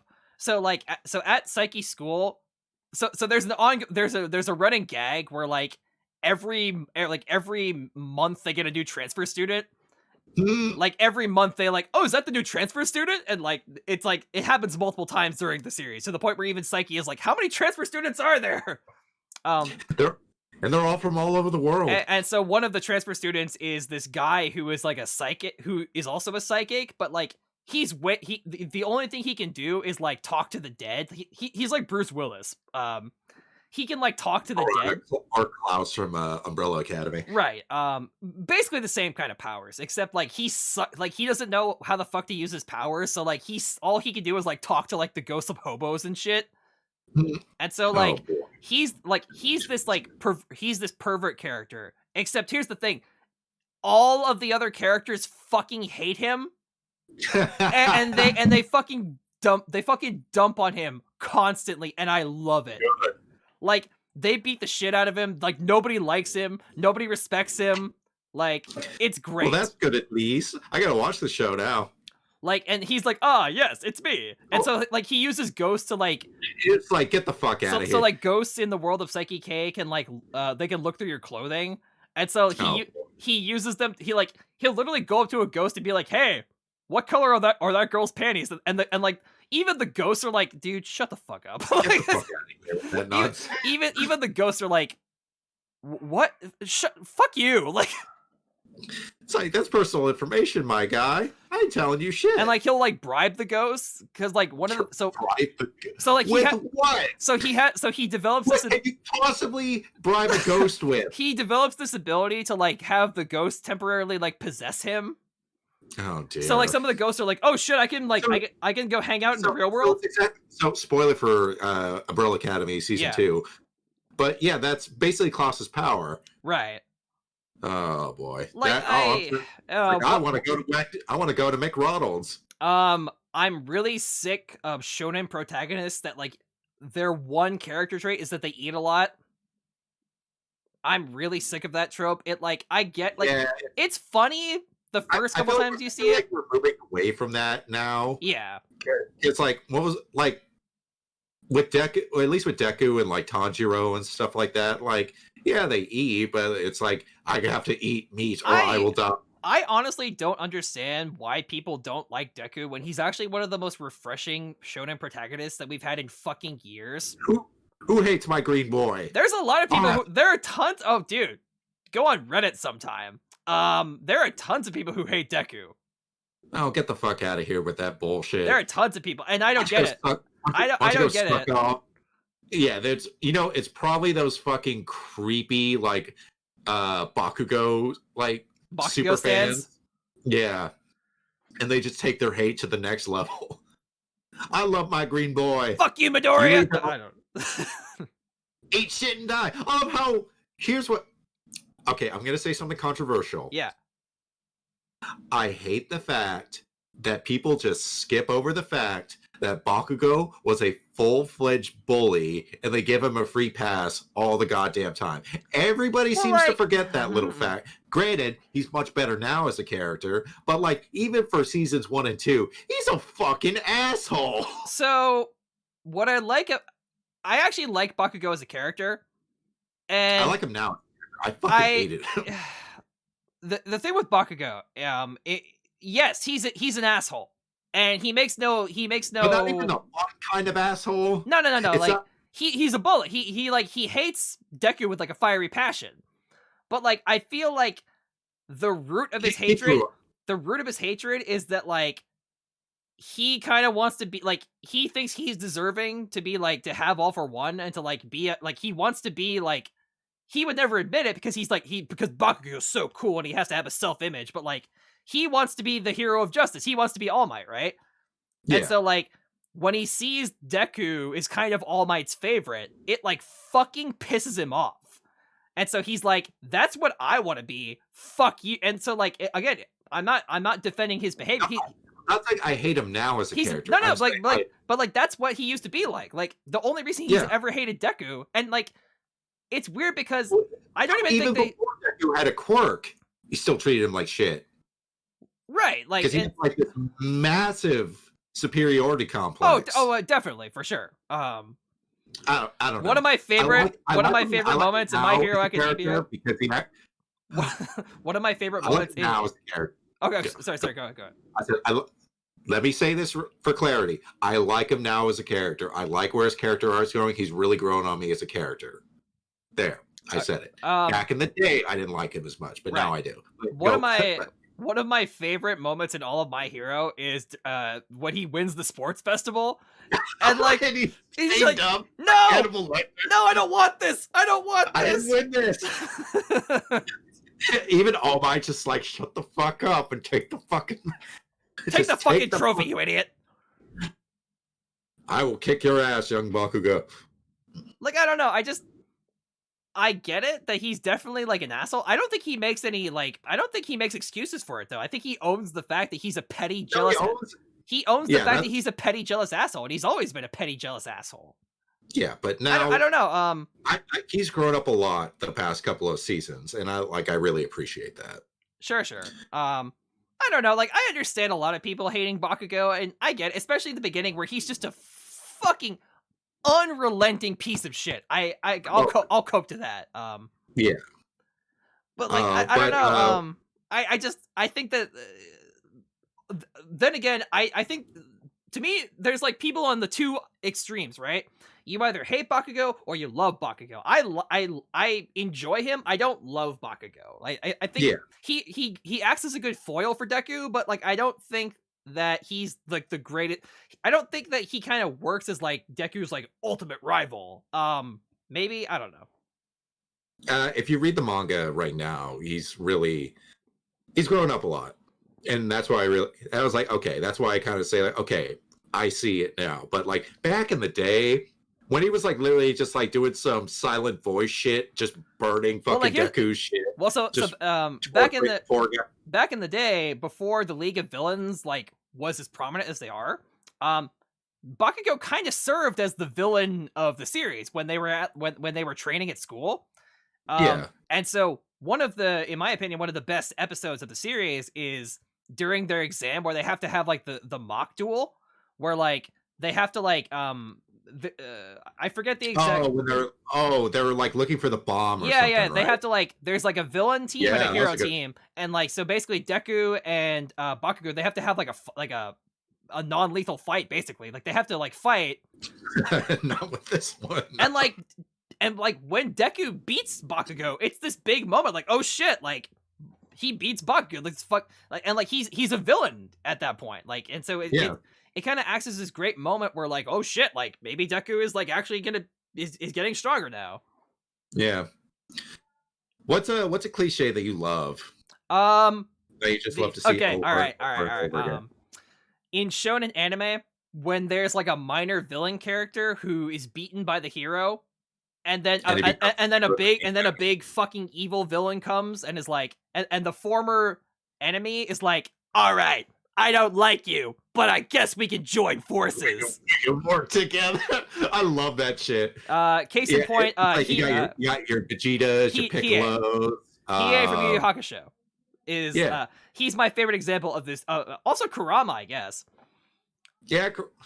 Although here's the thing with Kurama though. To a point too. Well, like the thing with Kurama is that like even during the initial arc where he's introduced, like he like by the way, at the point in the series where Kurama is introduced, he could actually fucking kill Yusuke, like very easily, and he basically walks up to Yusuke and is like, "Look, dude, I don't want to fight you, all right? Yeah, I can steamroll you." Well, not even I could steamroll, like, although yeah, definitely he could. At that point in the series, the only thing that like at that point in the series, Yusuke is a one and done with the spirit gun. He pops off his one round, he's done. What? He's a one pump chump. Right, exactly. He's like at that point in the series, his spirit gun is like where like basically he like the tension from a lot of the early episodes is like how is he going to use his one spirit gun? You blew your wad and you're done. But yeah, so yeah, but like Hiei is definitely so like Hiei is a character who is like selfish and was like fuck you, and then later on in the series when Toguro comes and is like I will fucking eat all of you, and Hiei and Kurama are like let's actually no I'm sorry actually yeah during the first Toguro arc, that's a minor spoiler, but like during the first arc where essentially what happens is that like Hiei and Kurama get arrested by the spirit by Yusuke, and then instead of being imprisoned in the spirit world, Koenma is basically just like, hey, instead of just like arresting you forever, I'll just like let you like I'll let you be like, you know, I'll let you be cops basically, like as long if you go do some community service with Yusuke, I'll let you go. And so he shows up. They show up during the Sacred Beasts arc. Oh yeah. Yeah, they show up and it's like, all right, we'll go fight some monsters, I guess. I know. Well, what's a good what's one of your favorite cliches? Man, all right, look. I know I'm gonna get a lot of flack for this, but I just love it. I love when there's a tournament arc. Oh hell yeah. It all depends. It really depends on the tournament. Like, I love me a tournament arc because it's basically just the equivalent of just like taking your action figures and just like smashing them together. But it's also a really good way to showcase the world, what kind of powers there are, what could be. It's like, but you could also add a nice twist to it. It's like, oh, who's like the sponsor of and it could be a bigger mystery or something like that. Like, I love tournaments where there's like a bit of a mystery around it. It was like, who's the sponsor, or who's this hooded figure walking around the Coliseum or some shit. Well, like, I hate to bring up so the only reason I'm going to bring up Yu Yu Hakusho again is because it's my favorite, it's my favorite shonen anime of all time. Yeah. There are no ifs, ands, or buts about it. It's my favorite shonen of all time. And so I feel that they successfully do a tournament arc with a lot of the stuff you're talking about. So for example, when Toguro shows up before the Dark Tournament, he shows up to Yusuke and is like, "Hey, you remember that time you and I fought and you thought you beat me? Well, actually, I was only using like 10% of my power." Like, yeah, and I'm not being facetious, and I'm not being a meme. I think he actually says like, "Yeah, when I fought you and Kuwabara, I was using like 10% of my strength." Yeah, I was like, and essentially for the sake of his benefactor, he's like, "Yeah, for the sake of my benefactor, I let you beat me." Yeah. But like, I like you because you interest me, and so now I'm gonna force you to join the Dark Tournament. And if you don't go to the Dark Tournament to fight me, I'm gonna kill you. I'm gonna kill every person you know, and I'm gonna kill every person that they know. So I'll see you at the Dark Tournament. Yeah, bye. Yeah, essentially, he's like, "I will kill you. I will kill every person you know, and I will kill every person in this town. And there's gonna be nothing you can do to stop me. So if you don't want that to happen, you better get a team together and you better get to the Dark Tournament." And so Yusuke's like, "Oh, fuck." Yusuke's like, "Okay." He's just like, oh, there's so many good tournaments that I love.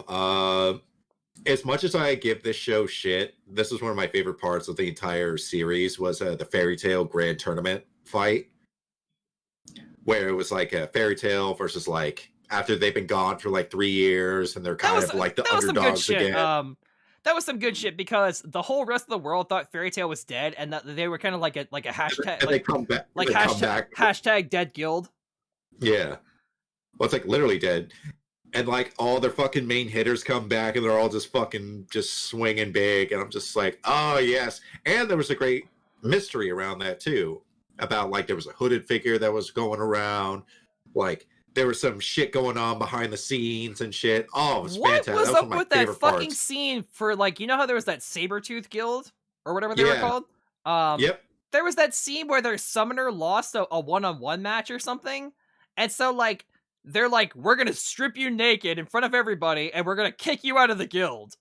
Yeah, that was What was up with that? Like, ritual. Oh, what the fuck is... Oh, it's like it's ruled by the strong. That was their whole MO and shit like that. And then after that, it just got stupid. Yeah. If that was really the high point. There's gonna be a day where I finish reading the Fairy Tail manga. Don't be in a rush. I'm gonna finish the Fairy Tail manga, and then I'm gonna let you loose on the podcast. You're gonna have all the time, and you think Goha's mom made you mad? Oh, you ain't seen nothing yet. You're gonna have the platform you need to get it all out. Oh, because God, you've been wound up about the ending of Fairy Tail for years. Oh, for fucking years. Tightly wound about the ending of Fairy Tail. Oh. And it's like you don't know. You don't understand. I read the manga up until I think the beginning of the final arc. I think. What was the invasion arc started? They were fighting the sand, like the guy that Jalal had, like fucking not Jalal, Got no, the shit. Who was the main villain? The black-haired guy.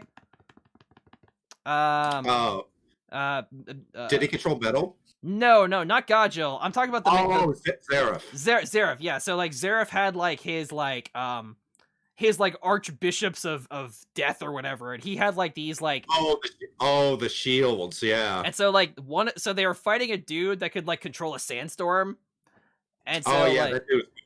and so that was where I stopped reading. Oh, the things you'll see. Oh, the bullshit. Although, like, I know some of the spoilers already, unfortunately. Like, the internet did spoil some stuff. Yeah. So, like, I know, I know that, like, I know that, for example, that Natsu has a brother, and yeah. Yeah, and it's who you think it is. Right. Oh, God, there's some bullshit that happens in that show. You thought that Lisana made you mad? You ain't seen nothing yet. Okay, listen. I will talk. We'll have a whole fairy tale. I'm gonna brush up on my fairy tale, okay? And we're gonna have a whole episode about fairy tale because the Lisana thing to this day still. Okay, granted, it doesn't make me as mad as it did when I was younger. But it's still some prime rib bullshit. Oh yeah, like you thought the Gara's mom thing made you mad. Actually, the Gara's mom thing pisses me off more than the Lisana thing. Definitely. Yeah. The Gara's mom.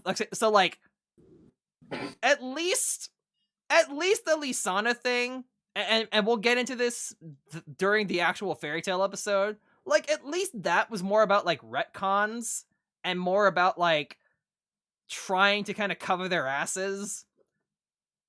Yeah, but like the Gara's mom thing is just a fucking slap in the face to that character. Like the whole, and like I don't want to spoil it for anyone who is reading the Naruto Shippuden manga, but like it's some prime bullshit. Yeah, unfortunately. Anyway, did you have anything else to say about anime cliches, or like did you want to talk about any more anime cliches or anything like that? Also, stop. I know. Okay, there's one that I kind of hate, but if it's done well, it hits you right in the feels. But if it's like overdone, I can't fucking stand it. And that's during the middle of the fight, there's like flashbacks. Just stop. Yeah. I know it's made to pad. I know it's made to pad out the episode so that way you have a 23-minute runtime. But here's the thing: when it's done really well, it's done really, really well. Like it was the final episode between All Might and All for One, where they kind of did a little bit of flashbacks, but it didn't take up like huge chunks. Yeah, see, it was like it was really a flash. That's my beef, right? Where like if you have so if you're in the middle of a shonen fight and you have a single flashback episode, no harm, no foul. Yeah. If you have like a 4-episode flashback arc in the middle of your fight, fuck you. Like. Like they made Naruto used to do this a lot. A lot. I want like that's why I never finished watching the anime is because it was just too fucking much. It was too much fucking filler, and it was way too many goddamn flashbacks. Well, like not even. I'm talking about like Naruto proper, where like So one of my favorite fights is drunk Rock Lee versus Shishimaru, that guy who. I think it's Kimi. Is it Kimimaru? Oh, it is Kimimaru. I'm sorry. Yeah, you're right. It's Kimimaru. Yeah, the boat dude. The guy who could pull out the. By the way, one of the sickest Naruto abilities ever. Anyway, that's a sick fucking ability. I love that shit. That is a really cool ability. But like, so yeah, during his drunk fight during his fight with Rock Lee, he has like a whole 3 to 4 episode flashback arc where he like. It talks about him being raised by Orochimaru and how he pledges loyalty to him and all this shit and like how he got to this point. It bogs down this fight which you're in the middle of enjoying. Right. By the way, like I love Rock Lee versus him because at the end when he's about to lose, Gaara shows up and Gaara's like, "I will be your friend. Like we're allies now, motherfucker. I know we were enemies, but now we're allies." It's so good. I know I crippled you for like 6 months, but we're besties now. Okay, bye. We're good. We're good, right? We're buddies, right? Hey, I totally like almost fucking like crippled you for your permanently. You did cripple up for like half a year. Hey, I crippled you to the point where only the most genius surgeon in the entire ninja world could possibly heal you. But like, even then, I still had to go through physical therapy. But we're still friends, right? Right, dude. I have not watched that Rock Lee versus Sanji fight yet. Oh, I'm afraid to. Oh, for Death Battle? Yeah, for Death Battle. Oh, sure. I haven't seen the one for. You figured the one that I would watch immediately would be the Optimus Prime and the Gundam one. Still haven't watched it, and I haven't watched. I'm just kind of over Death Battle. Yeah. Listen, nothing against those guys, okay? Like, if anything, over the years, their production quality has gone way up. Okay. But it's amazing, dude. It's just like some concepts kind of wear thin after a while. So like, I used to really love epic rap battles of history, but like, the series went on for so long, and like it's not special anymore. Like it lost its luster. Same thing with like honest trailers, right? I used to love honest trailers, but like now they release like a new, for like every movie that comes out has an honest trailer. Yeah. And like I'm sorry, it's just like when you've seen the same exact video like literally 400 times, like I'm sorry, it just doesn't. It's just like when it's like reading through somebody's whole film of work, or like you notice the style and you notice the cracks start to form. Just it's like, okay, so and so's gonna say something like this. Andy said it. Boom. He's gonna, like they're gonna have a build up, and the honest trailer guy's gonna sound like this. It's like then they're gonna cut. Joke is paid off. They're gonna do the exact. Yeah, it gets old. I still watch one every once in a while if it's a show that that I really like. Right. Like The Mandalorian. That one was pretty funny. But yeah, I don't watch them every week. It just like we're just getting old.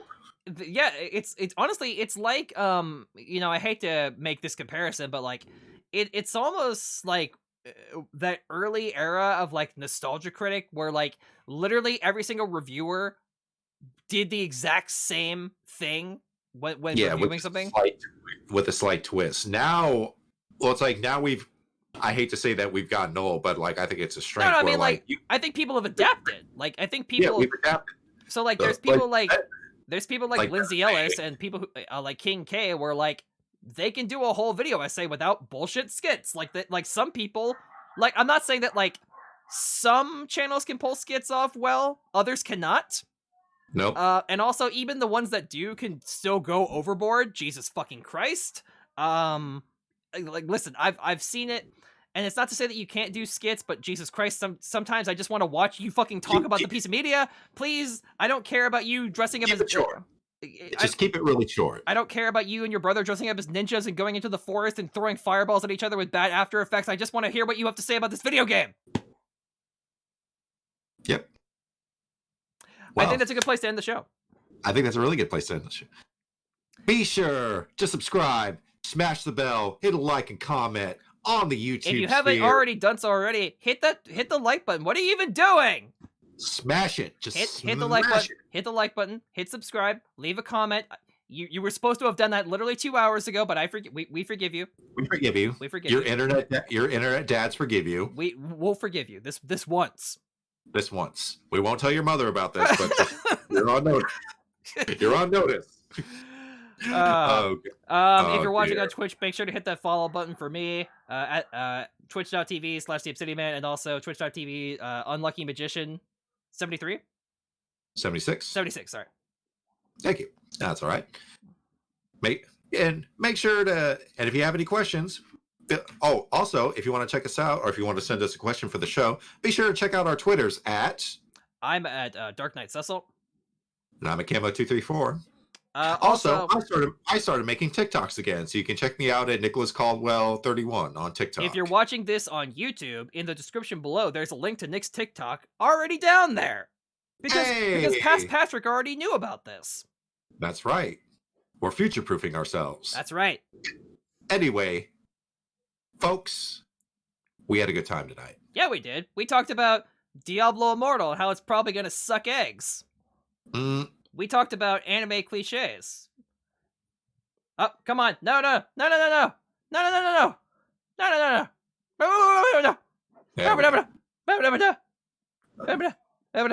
I gotta say, cut off during folks. I gotta say goodbye to the folks. Come on. There we go. Okay, great. I know you gotta say goodbye. I'm trying to. All right. Even my computer is trying to go full Irish goodbye. Oh God! Give the old Letterkenny leave. Anyway, Man, Oh, sorry. Go I ahead. think Go ahead. Go ahead. I was about to say we had a good time. We did. discussed Blizzard's weird business practices, the ups and downs of playing Gwent, Care for a game, and Gwent. always. We also discussed our favorite cliches and quotes and tropes that is anime. We hope to see you again very soon. I hope your life is not a cliche. Your life is your own story. That's right. Take it back. You are the MC of your own story. You are the hero of your own story. Join Join our Discord. Follow us on Twitter. Follow him on TikTok. Follow me on Twitch. Follow him on Twitch. Do all the things. Click all the buttons. I don't know. Give us just a single like. You can save these. One like equals one prayer. That's right. For the weekly chat. That's right. Good night, everybody. A ding, a ding, a ding, ding. Sayonara, bye bye. Bye.